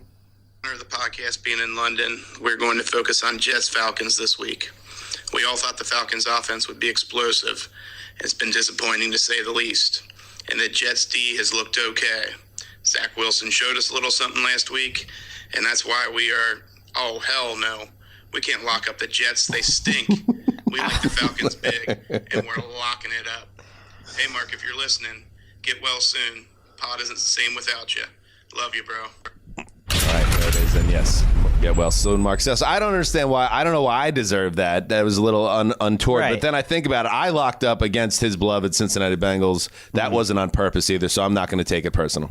Plus, yeah, that was weird. I mean, if you're going to come with that much, do it with a little more pizzazz, a little more personality. I've seen Nick in a bar. I mean, this guy is one of the most fiery guys in terms of delivering a sports take opinion I've ever seen. So if you're going to bury the Jets, just bury him. That's fair. And I think Nick, he's trying to show like he's like the James Dean of the Wrestling Brothers. He's a little cool and above it all. A little detached, a little kind of ironic and a little winking and subversive. That's what Nick's going for. Let's drop the act, Nick. We want the real Nick Wrestling next time you make your pick. And by the way, you better be careful what you wish for. I always look for a new head coach. Do they bring something to the table? Is there something defined that they definitely have? And when you got Jonathan Franklin Myers and Fatakasi and all these Bryces I never heard of, you got Bryce Hall, Bryce Huff. I don't know who these guys are, but they're coming after you. And that, like, when you're taking other guys' players and you're making them into players, that shows me you got something. Sal is a really good defensive coach. And I say it to you every Sunday, CJ Mosley is making plays every week as well. All right, let's move forward. Up next on the docket, we have good one. The Eagles at the Panthers. Did you say good one? Yeah. You're excited about this. I'm not enjoying Eagles football. It's not very watchable. You don't know what you're going to get, but it's watchable. Yeah, well, I feel like the last 2 weeks I haven't found them overly watchable. And the fact that, they continue to make these mistakes. You talk about Robert Saleh, and you're seeing some good things about what he's bringing to them, especially on the defensive side of the ball. The lack of attention to detail, fundamentals, just general mistakes. You could look at that and say, this Nick Sirianni experiment maybe not off to a great start. And now they go to Charlotte to face the Panthers, who, I got to say, Greg, you take out a phenomenal third quarter by the Cowboys, and you can't really do that because you got to look at the game as a whole. But they really did play the Cowboys tough for most of that game. With the exception of that third quarter. I came out of the game, the 2 3-0 teams that people had questions about, the Broncos and the Panthers. The Broncos, I came out of their loss to the Ravens being like, okay, I don't know about them. The Panthers, I came out of being like, that's okay. They'll be all right. And now they have Stephon Gilmore. I mean, what a trade. Stephon Gilmore is a Carolina Panther. All they had to do was give up a 6th-round pick for him. We anticipate that. Where's the GM app? That's it? A 2023 6th-round pick. No one wanted him. This is a 2019 Defensive Player of the Year, a cornerback. And I know he's coming off a major injury, but we also don't even know how serious, the quad injury was so mixed up in the stew with the contract squabble that would it surprise you if Gilmore all of a sudden pops up and is playing in a couple weeks and is a big-time performer for them? No, he's on the PUP list, so he's out at least a week or two more. He wanted more money from the Patriots. There was a standoff. I'm kind of piecing together a bunch of reports, but Albert Breer had some of this. Ian had some of it. I think the Patriots surprised him by putting that notice out today saying that he was going to be released. I think he was hoping to work something out with the Patriots. It sounded like the Patriots were kind of just done with this whole standoff. The standoff was, we want to see you on the field before we give you any more money.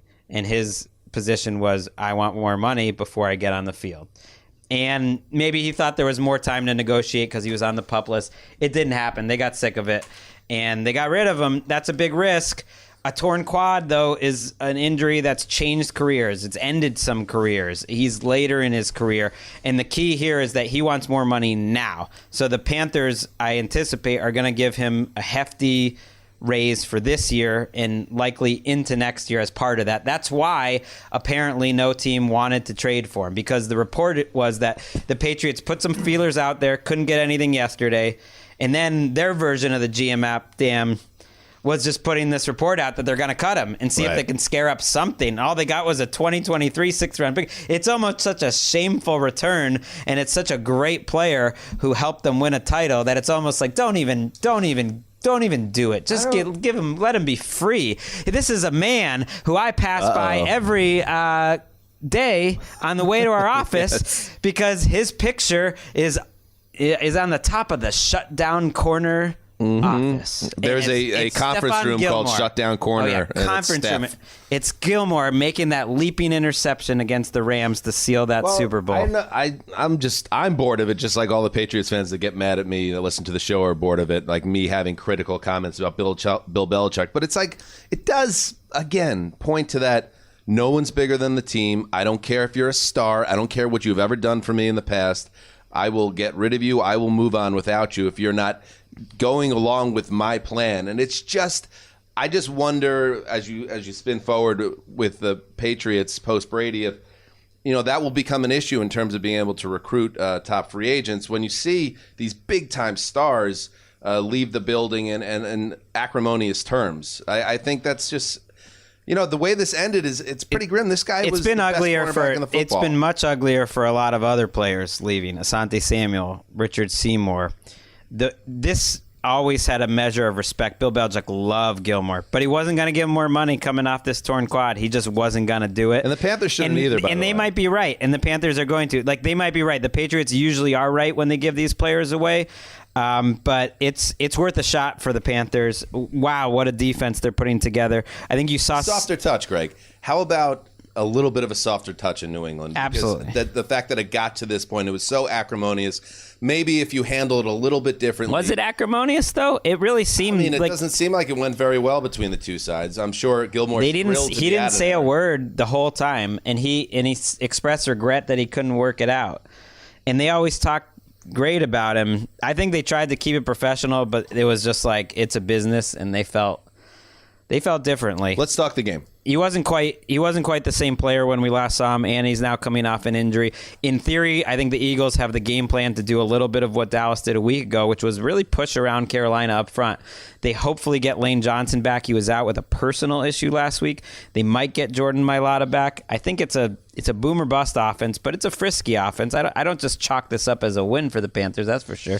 Yeah, I mean, you got a garbage time score to make that look better for the Eagles. They also, I will say, they had 450 yards of offense against the Chiefs. So I think overall it's a mixed bag, Philadelphia right now.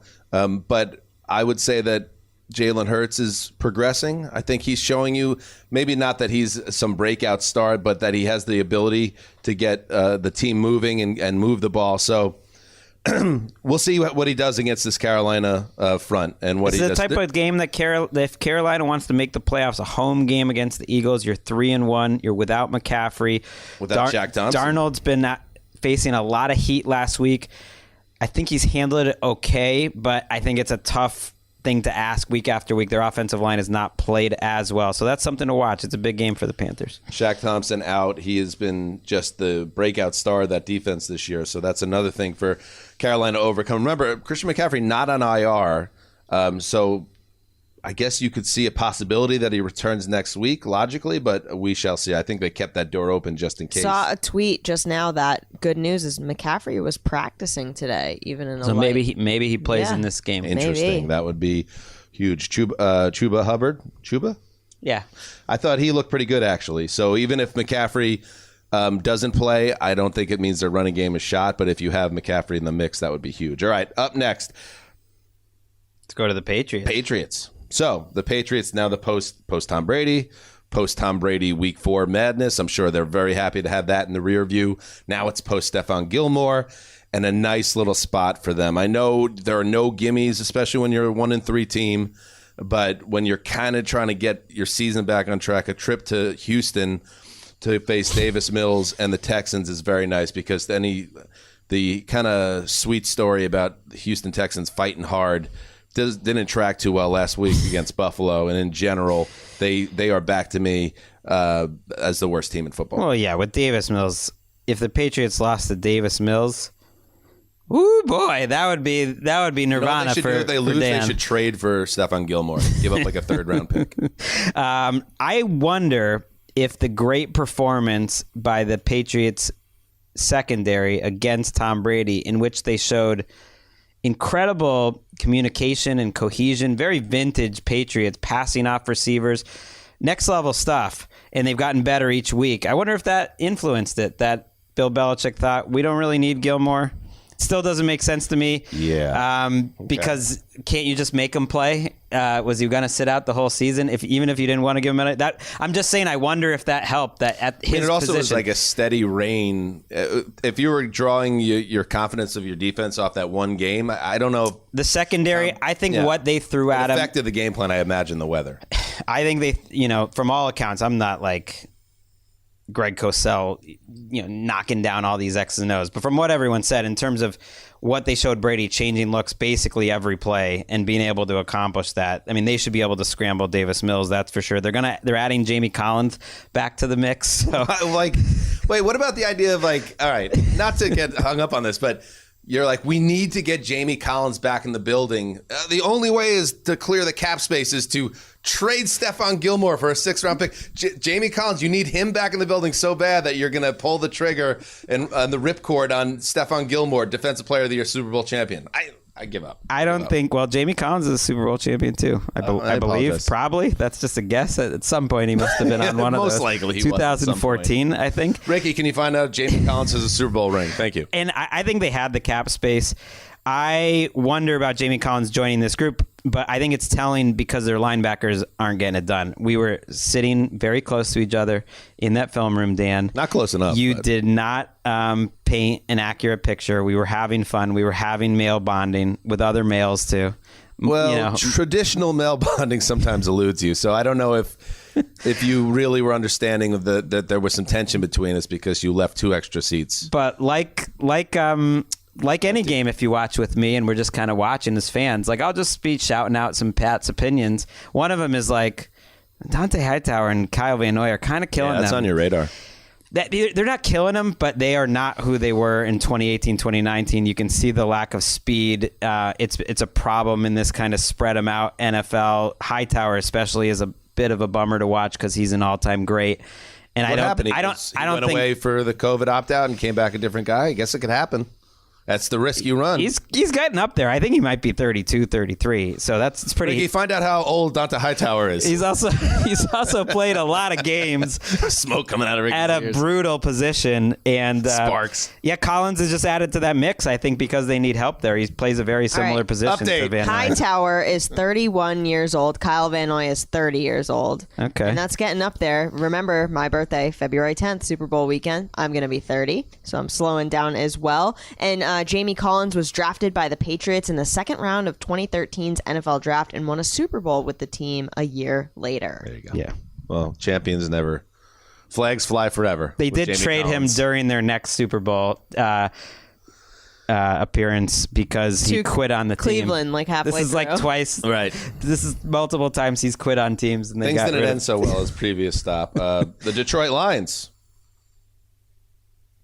They have a game that technically is part of the NFL. It is against the Minnesota Vikings. Your team. This is the team of Zeus the team of Zeus TL disappointed me against the Browns, I have to say. There is no shame in being stymied by Cleveland's defense. It's a great unit. They're even, like Greg said, getting good play out of Jadeveon Clowney. And, that needs to be said. They're great in the back end, and you saw that with Kirk Cousins, who went right down the field on their first possession, and then the Vikings shut out the rest of the game. They lose 14-7, and they really could not get anything going. But thankfully, the Lions are here. to give the Vikings their swagger back. So this is a 1-3 Vikings team against an 0-4 Lions team, but it's still, even though I understand it's a bad job by the Vikes to come out of the gate slowly for the second straight year like this, I remain confident that they are a good team. They are a playoff bubble team. And what a good playoff bubble team does at home against the Lions is kick ass, and that's what's going to happen here. Here's what you need. All you need to know about the Lions. They are the second biggest underdog in any game this week, and they are playing against a 1-3 team who scored 7 points last week. Well, the desert knows that the Vikings are a typical 1-3 team, but I see your point. Right. Detroit's had a lot of bad luck. I feel like there's 6, 7, 8 teams who have now lost 6 to 8 starters. So many injuries.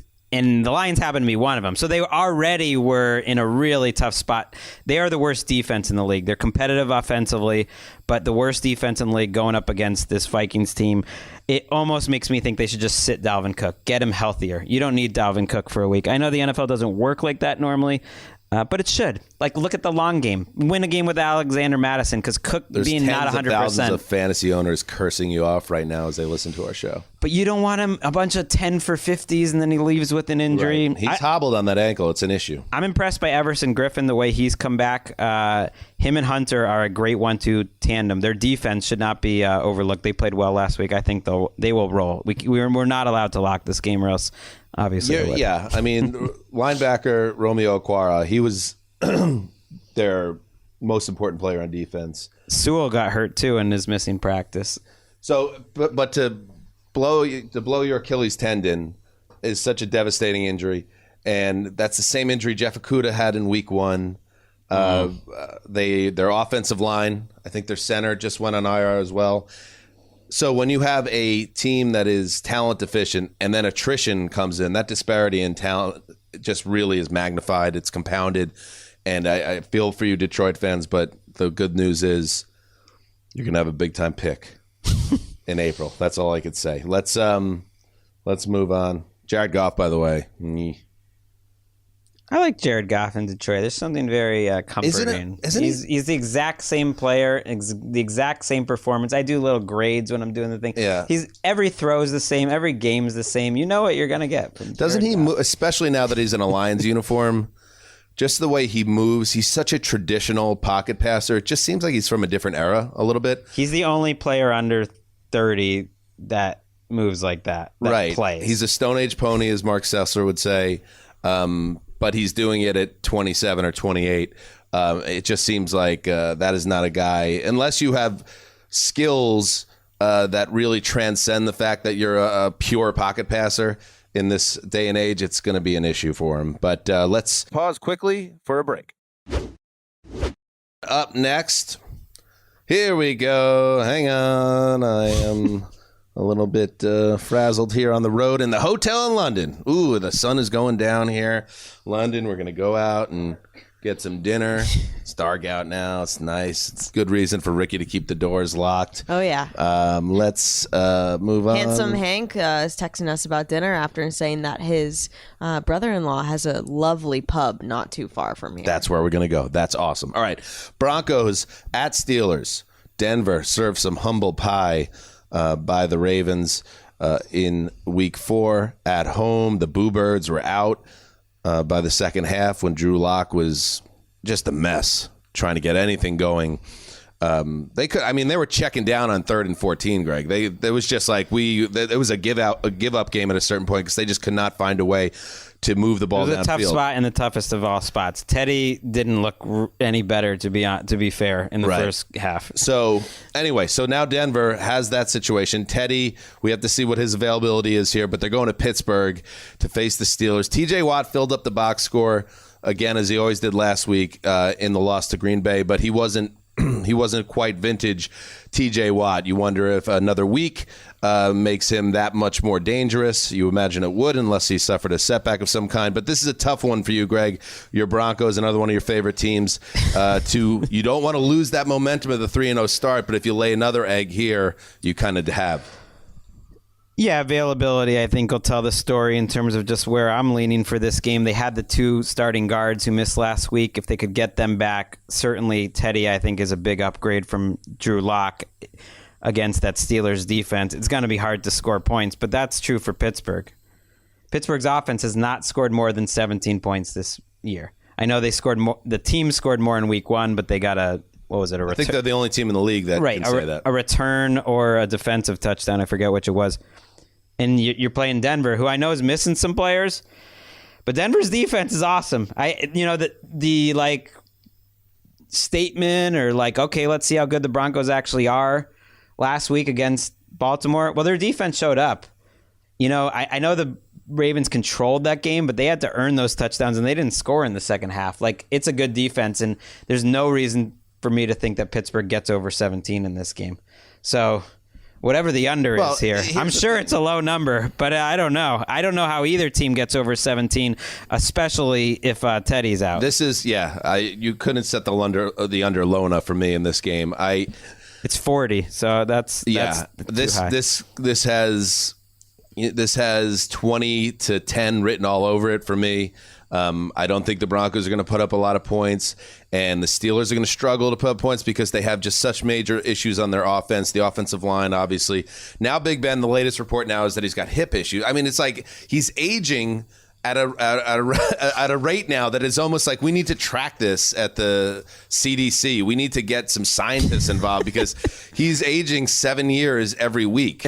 Now he's 59. It's like the Benjamin Button movie, except he's actually just aging. Exactly. But it's sped up very quick. I called him Big Breeze last year. That one's aged well, just in terms of like the type of game he has to play. But he's making late period Breeze look like, Well, here's the difference. He's not accurate like late period Breeze, and while Roethlisberger is great overall in terms of knowing the game and doing things before the snap, as he got older, he got much better at that. He's still not Breeze. He's not Brady. He's not like Dak, where he's just going to like outthink you.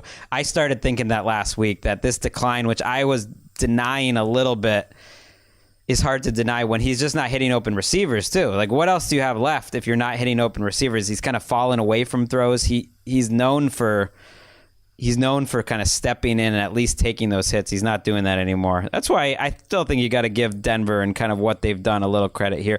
They started as a favorite in this game, Dan, but the public is not buying that, and it flipped over to Pittsburgh being the favorite. I mean, I don't know. If you watch that Broncos basically, game, it's a coin toss. It's a one. If Drew Lock is starting any game. Yeah, but they were playing like the hardest defense. I guess they're about to again, but a very hard defense to prepare for. What they were throwing at Denver last week, to me, was very much a coach winning.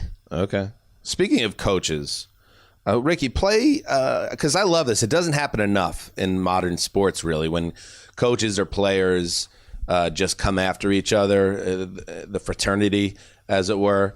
Play Vic Fangio coming after John Harbaugh for calling one last play to keep that streak of 100-yard rushing games alive. Did you have a problem with the last play that Baltimore ran? Yeah, I thought it was kind of bullshit, but I expected it from them. Why did you expect it from them?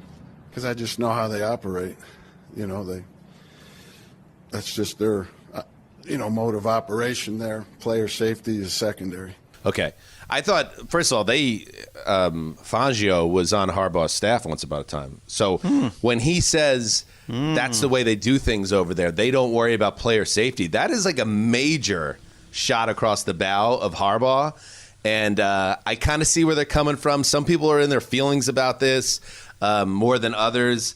I could see it from both sides, but overall, I just kind of like the spiciness of it because there was some real bitterness involved. I like that. Just coaches talking trash on each other. The pettiness was so great. He was so mad. He threw down his headset in the moment. I don't get it because they were just trying to score a touchdown like a play before. So were you trying to be? Well, Harbaugh literally buried him in his presser. Harbaugh's next, and they're like, "Well, what do you make about this? Fangio's mad and whatever." And then Harbaugh goes, "Oh, I didn't realize that there was a 16-point touchdown. Like, didn't realize." So he totally buried him. And he then made the good point. Well, by the way, you're losing by all these points, and you're throwing into the end zone. That set up the interception that allowed the Ravens to do it. So you could see it from both sides. He's a cranky old man, though, Fangio. Right, he's old school. But he might. I didn't realize that he was on the staff. You might be onto some, not just the player safety thing. It's more that they're into showy records. They're into stuff like that. Like the Lamar rushing record, different things, becoming the number one rushing team of all time. The preseason wins. Right. They absolutely are all about that. And so, and that's kind of like a look at me thing.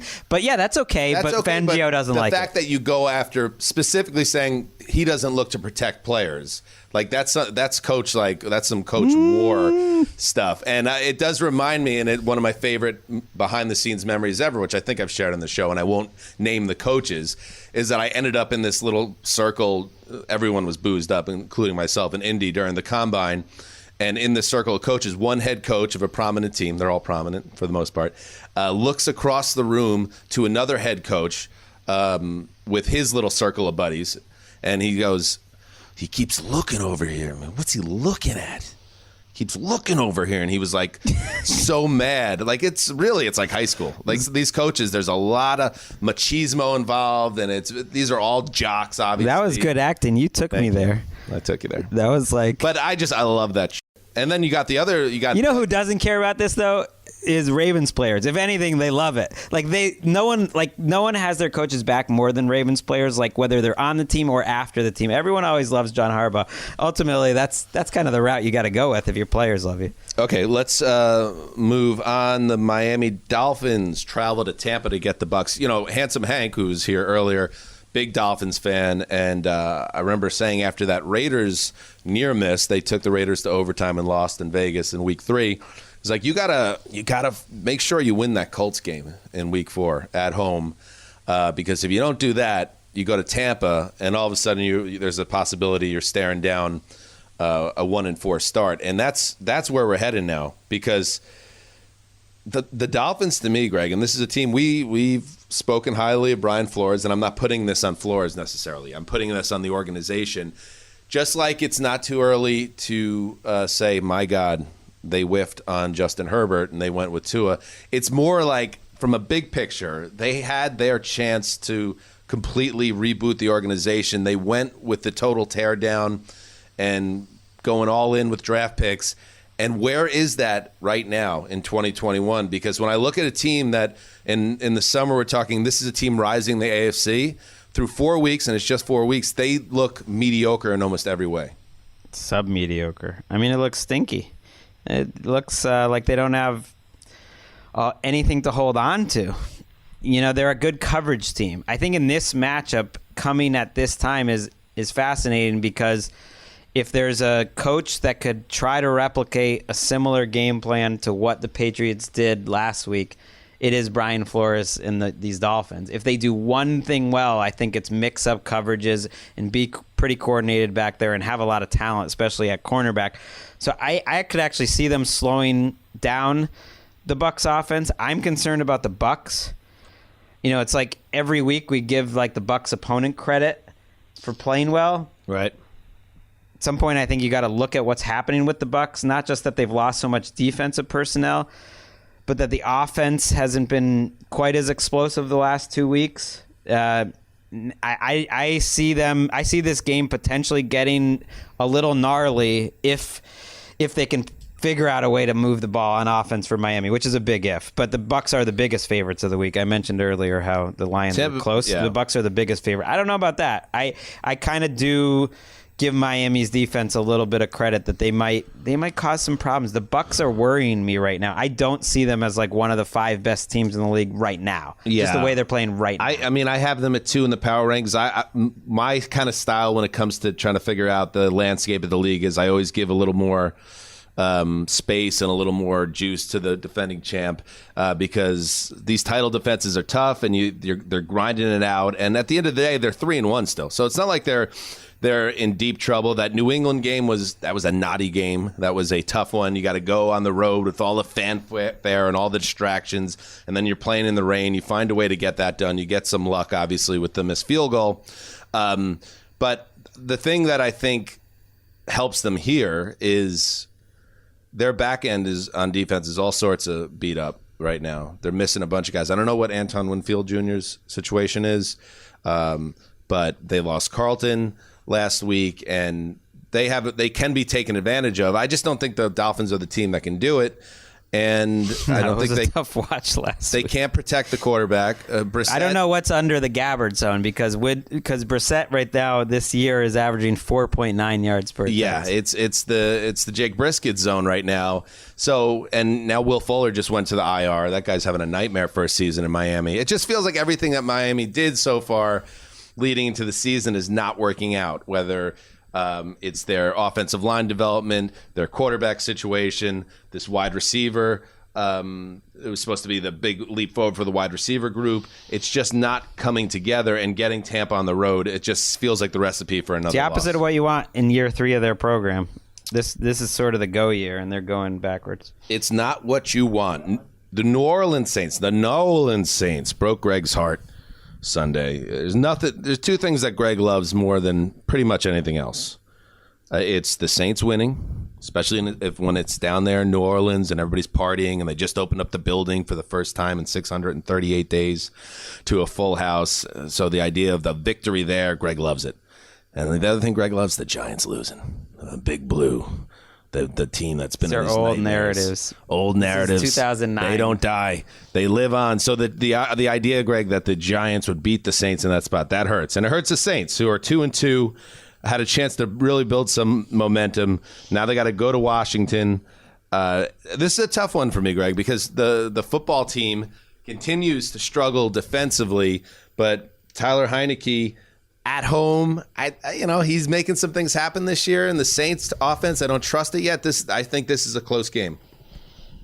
I think the Saints defense is going to be for real, but they need to get more of a pass rush. Cam Jordan, just not the same guy that he used to be. They haven't had Marcus Davenport on the field. He won't be this week. Onyemata is still suspended. They have a lot of players, if you look at their roster, that should be coming back that are really good players, like 6 starters, but they're not back yet. And I still think they'll be good in the back end, but they need to kind of take the training wheels off Jameis. They got to start trusting him a little more, because he played his best game as a Saint last week. It was better than week 1. Like, he was dealing, and yet they were just run, pass, or run, Taysom, and just trying to wait and squeeze that defense and count on the defense to win the game. I just don't think you can do that in 2021. I'm not a believer in this Washington team, though. Yeah, at some point, they've shown us what they are, and what they are is a bad defense. Yeah, and the Saints offense, I mean, listen, they're 28th in total offense. To your point, they're last in the league in big plays, which I believe NFL research deems a gain of 15 or 20 yards. I'm not sure. Do you recall that? 20 yards. So they are not a chunk team. We know that. But this is the thing. I'm not saying 21 points is enough to win games in our league. But when you're up 21-10 in the fourth quarter and you're building, you need that defense to take it home. And if you're going to, and this is what we were talking about going into that game last week, if your new thing is we're built on our defense and making Kamara a centerpiece and running the ball more and not making it a quarterback-centric offense, well, you need your defense to close a game out. So this will be a test for them to bounce back from what was obviously a very disappointing. I think Washington's the worst 2-2 team in the league. I think the Saints are a good 2-2 team. What about the Bears? I'd put Washington even below them. Interesting. I see miscommunication in the back end of Washington every week. They're a team that's supposed to be like built on defense. Like, show up. Like, they're just not there. I love the matchup of Sean Payton versus Jack Del Rio. That's a mismatch.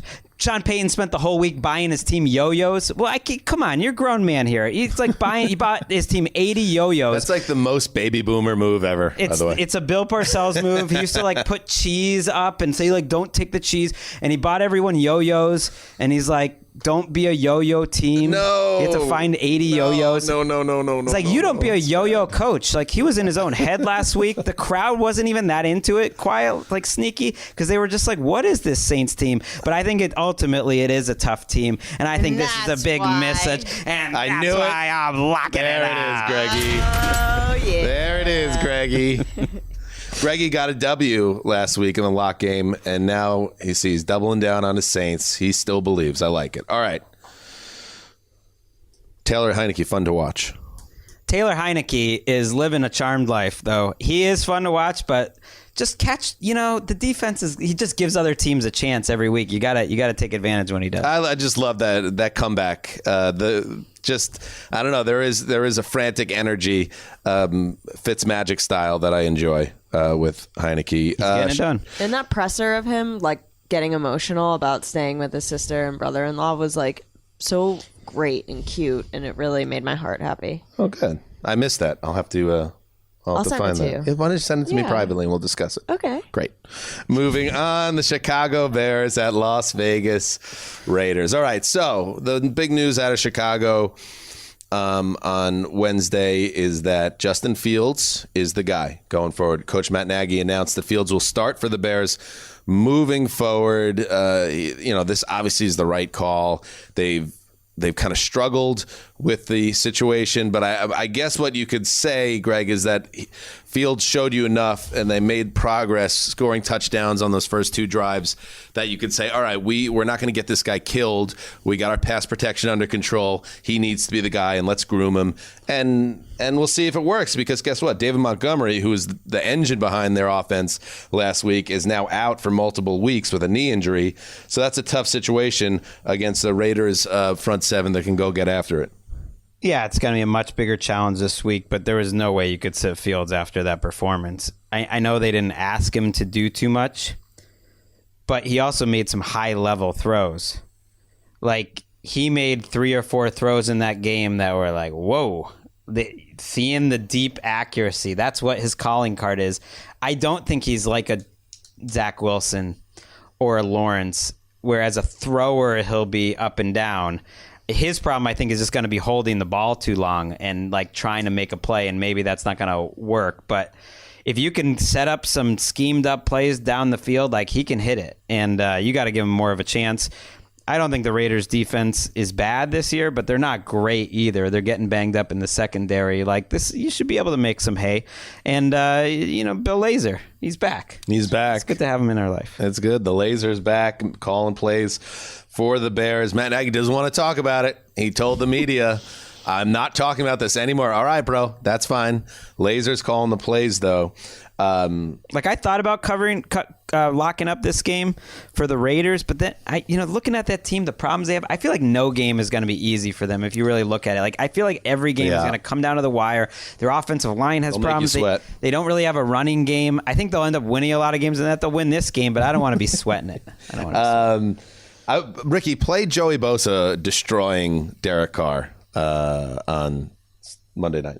We knew once we hit him a few times, he really gets shook, and you saw on CeCe's sack, he was pretty much curling into a ball before we even got back there. So, great dude, great player. He's been having a great year, but we know once you get pressure on him, he kind of shuts down, and he's not as effective with the crowded pocket. So that was the key to it. Again, back to the fraternity thing. I was talking to Jimmy Trotter, our colleague at NFL Media, on the day before we left for London, and he was all hot. He was hot and bothered about it, and he was calling that this is the to see a player, the fraternity of the players, come after a man's and call him essentially soft is something you don't typically see, and I think it does get to. It's not necessarily even a Bosa thing, but people are never overly convinced by Derek Carr. So the fact that he had a stumble in a game where he was pressured on 43% of his dropbacks and wasn't able to move the Raiders with regularity, a lot of people were like, yep, told you so. He's actually not good. There's always that element with Derek Carr, and Joey Bosa just threw fuel on that fire. Well, he was saying what the players think. Now, I want to know what the players think. Right. And this was Carr's reputation, I think, that he earned in previous years. I don't think he's playing like that now, but there were a couple drives early in that game where I knew what Bosa was talking about. If you watch the game, you did, where he did sort of give up, crumple on the play a little early, and the pressure was coming, but then he rebounded and played great in the second half, and he's played great all year. Just to that point, like, Go watch peak Peyton Manning and see what happens when a pass protection breaks down and there's nowhere to go. He either throws it away, or he was famous for doing that duck and slide. I'll take the sack. I live for another down. I don't think that's a sign of weakness. I think it's a sign of a quarterback that sometimes you just say, that's it. This play's dead, and I'm going to take the L rather than get crushed and miss 6 weeks with a separated shoulder. That's fair. I do love just the laconic delivery of Joey Bosa as he destroys you, because he was even tougher on the officials when talking about the officials, just like that they should not basically have the right to live, but he just does it in this like, oh, this official, I don't know what they're even doing out there. Like, they shouldn't even have a job. And I don't know, there's just like something funny about the way that Joey Bosa does it. And that totally... was the clip. That wasn't Greg. Yeah, that was great.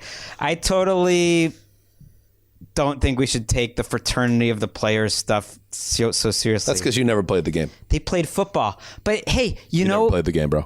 It's BS, though, because you know who talked more trash than anyone all the time?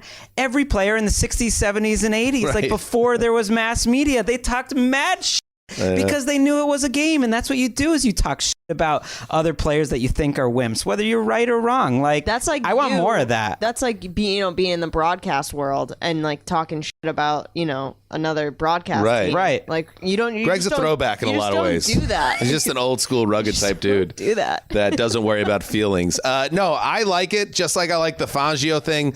But the only thing that kind of was on my radar is because I think Derek Carr is an underrated guy. I've been saying that for years.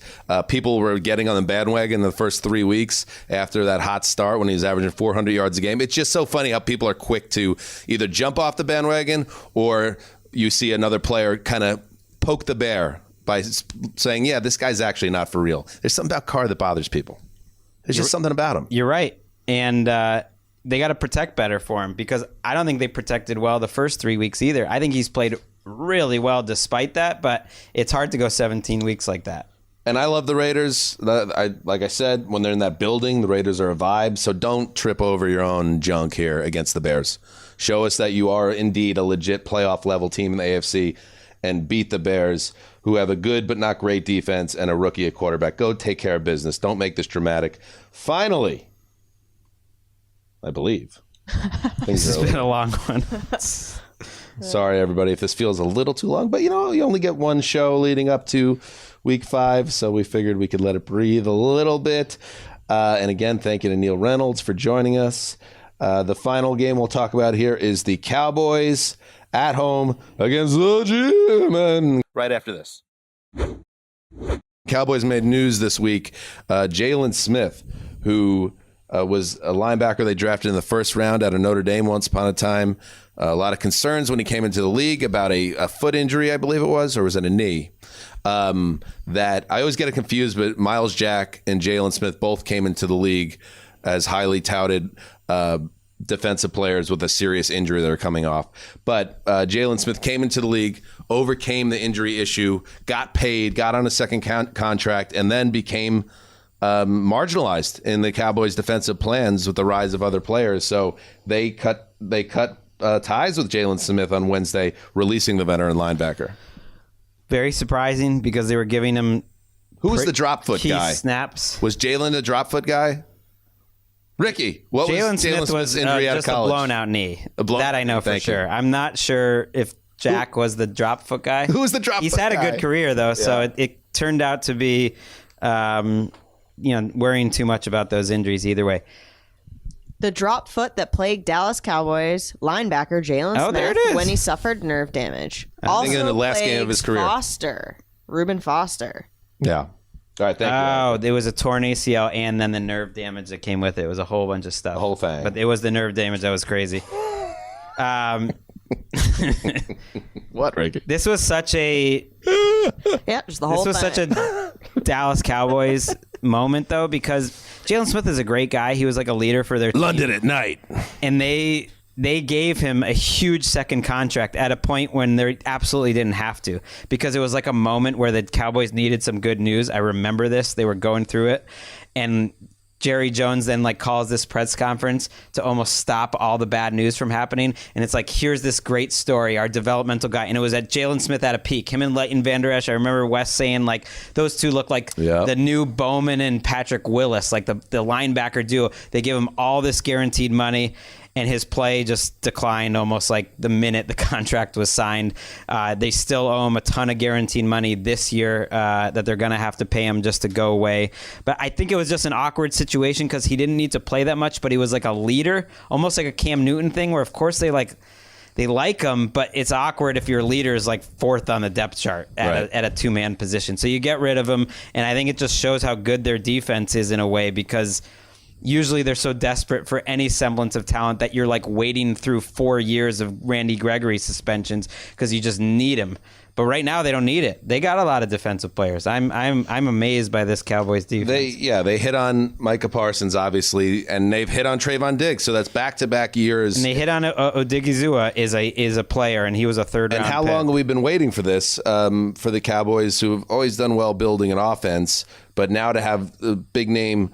Young talent on defense. That's what makes them 10th in DVOA so far this year. I don't know if they'll stay there, but they don't need Nobody to. had them at this level. I mean, the diehard Cowboys fans, I'm sure, did. But I think everyone else was in a wait-and-see mode with the Cowboys because they always kind of look good on paper, and then the season starts, and it's like not exactly the way things play out. But, this is going to be an interesting game because the Giants are coming off a really, really nice win, a desperately needed win, obviously, after the 0-3 start. And what you saw from Daniel Jones throwing for 400 yards against a good Saints defense without his top two pass catchers or two of his top pass catchers in the lineup. And then more importantly, I thought this was the game where it's like, okay, Saquon's back now.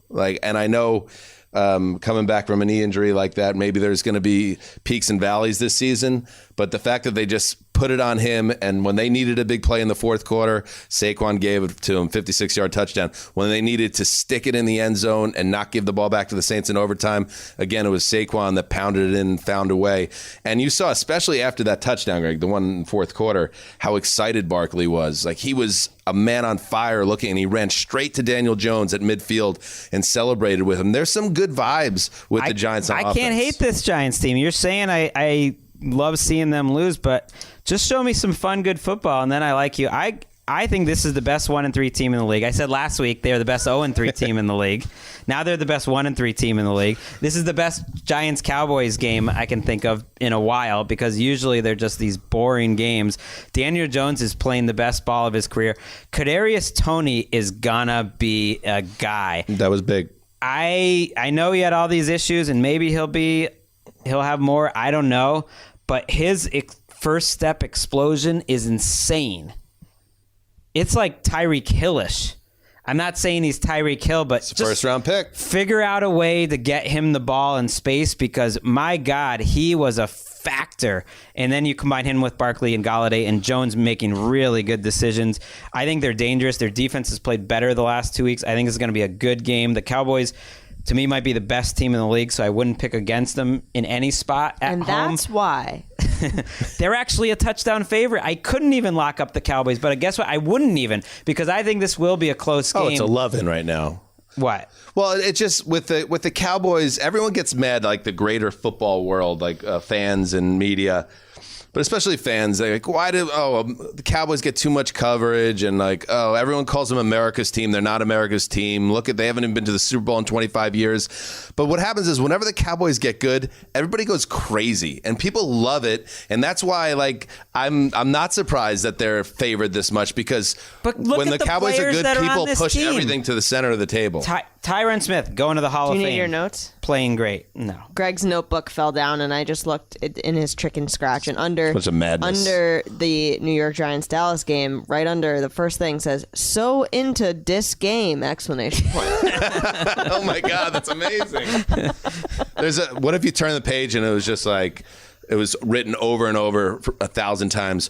Ricky must lose the lock game. Ricky must lose the lock game. Ricky must lose the lock game. Ricky must die. Ricky must die. I mean, Hall of Famer Tyron Smith. Hall of Famer Zach Martin. You're going to get Lyle Collins back. They're moving people. CeeDee Lamb, one of the most exciting young players in the league. Amari Cooper shouldn't have gotten kicked out of the Superstar Club. Sorry about that. 1-2 punch Zeke and Pollard, no better. Dak at the peak of his powers. Kellen Moore, calling up plays. A fun, frisky defense with a defensive rookie there. What's not to like?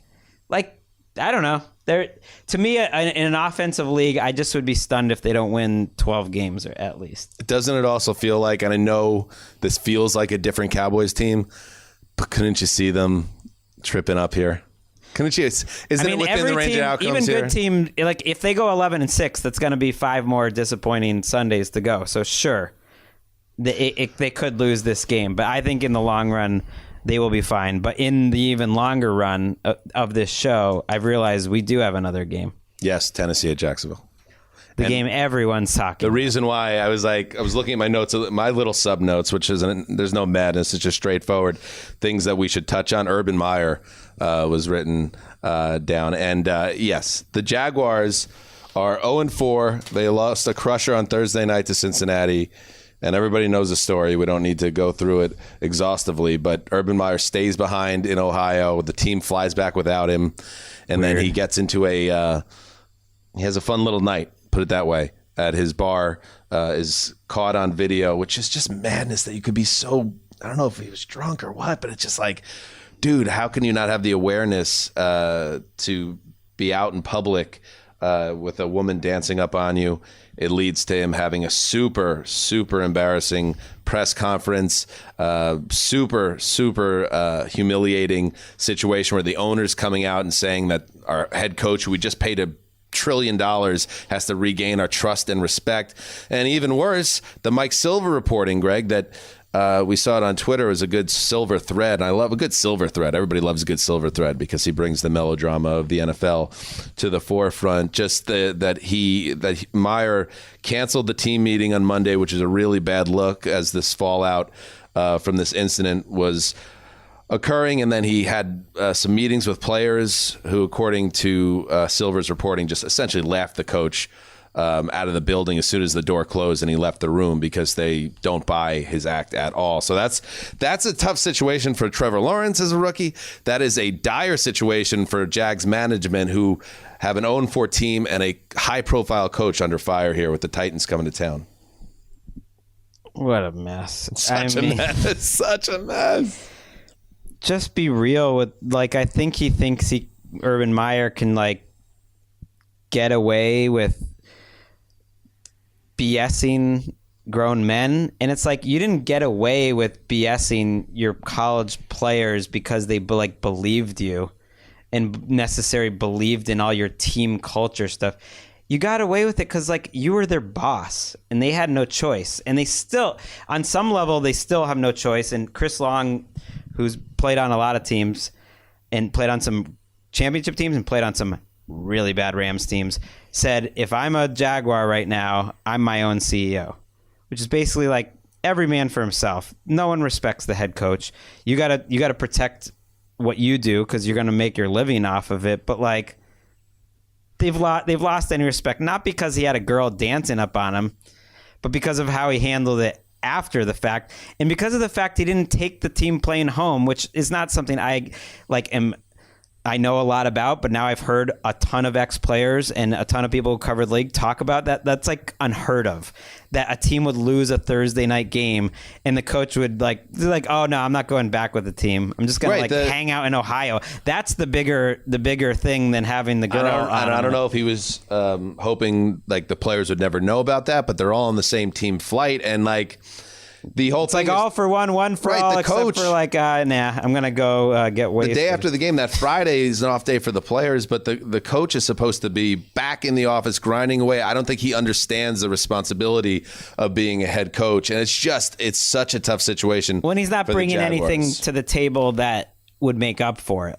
If you were seeing some Chip Kelly in year one type, he's changing the league, they're playing fast. It's no, they're running some vanilla stuff on both sides. Especially the defense is a tough watch in Jackson. And if you are if you're a fan of the Titans, like Gravedigger, just thank your lucky stars here, because you're coming off. You had Jets, Jacksonville back-to-back weeks. I mean, you penciled in back-to-back W's, obviously, before the season.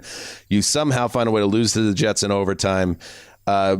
Show up in this game and kick some butt and kind of get back on track. We know the state of the AFC South. We know this feels like potentially a 9-win division champion coming into play, a 9-8 type season. Could get you the job done. So you have to take advantage of these soft spots in the schedule. They didn't do it against the Jets, do it against the Jags. I don't know what the wide receiver health situation is. They didn't have Julio or AJ last week, but they are not a great. They are a bottom 5 team in the league, maybe, when they don't have those two guys. Yes, they're very one-dimensional. And, I mean, it's a credit to both Tannehill. The offensive line is falling apart. I mean, The Jets took advantage, but they're not the first team. Tannehill's taken more sacks than any quarterback in the league. Right. Tannehill, I think, is still playing well. Derrick Henry is still Derrick Henry, but right now it feels like a 2-man crew, and it's just asking too much. But normally I'd say this is a winnable game for the Jags if they were going to win one, a home game against the banged-up Titans, but the bad juju here, I don't know. And oh, by the way, if the Titans somehow lost in this game, and I can't imagine that they would, especially with everything that's going on around the Jaguars, that team is not going to show up ready to play, you wouldn't think, on Sunday. Titans have home games against the Bills and Chiefs up next, so you better win this game. All right. I mean, come on. Urban, what are we doing, buddy? What are we doing? If you are for some reason enjoying this Urban Meyer downfall, perhaps you were a fan of one of the Big Ten teams that he would stomp on and kind of preen about it. Just go back to our off-season episode where I embodied Urban Meyer for an episode. Oh, yeah. With some foresight of the big head that would maybe although you, in fairness, on our most recent show before this controversy, you also said you were starting to come around on Urban Meyer.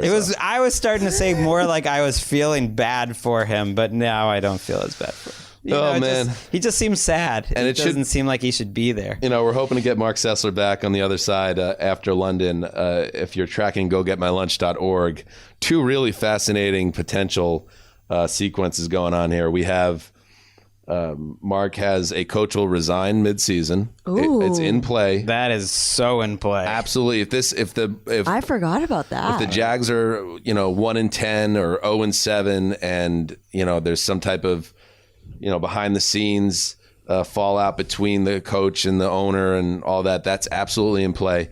Also, Mark has a cheerleader will become a top story in the league. But now, in classic Sessler fashion, I went back and looked at this, the way Greg studies Erica's locks. I just remembered one number. It's not that hard. No, it's weird. It's a weird thing going on.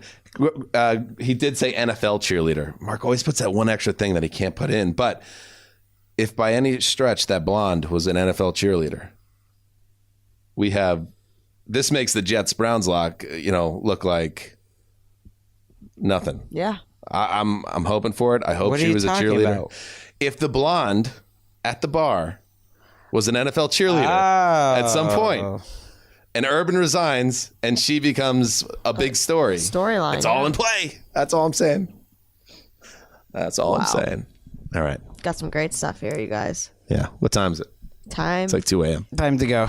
All right. Thank you to everybody for listening. This is a supersized edition of the preview show. Ooh, 2 hours. We did it. Yeah. We finally did it. 2-hour episode.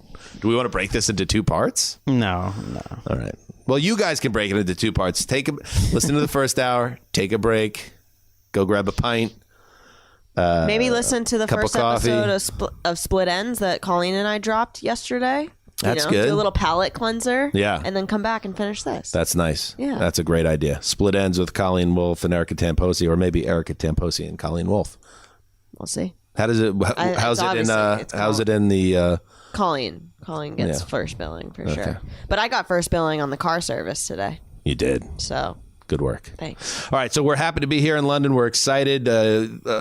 We have our live show, 2 live shows on Thursday night. So if you're in the area, come join us. And then you will see us maybe out and about in London. If you're around here, we'll be checking out some of the local establishments, of course, and some of the quote-unquote official team bars for the Falcons and Jets. And then on Sunday, we will be at the Big Tot for Jets-Falcons. And check us out on Sky Sports if you're here in the UK and at home. We'll be back then on a plane Monday, and hopefully with Mark Sessler with us as well. So exciting times for us. Thank you for listening and understanding. The bloat sometimes just part of the process, but we're doing our best. Thank you for everybody for listening. Dan Hansis signing off for Ricky Hollywood, Neil. Well, that was a good job by you, Greg. Really straightened things out with Neil once and for all. Felt good. And the old boss. Till Sunday or Thursday night, come join us. Heed the call.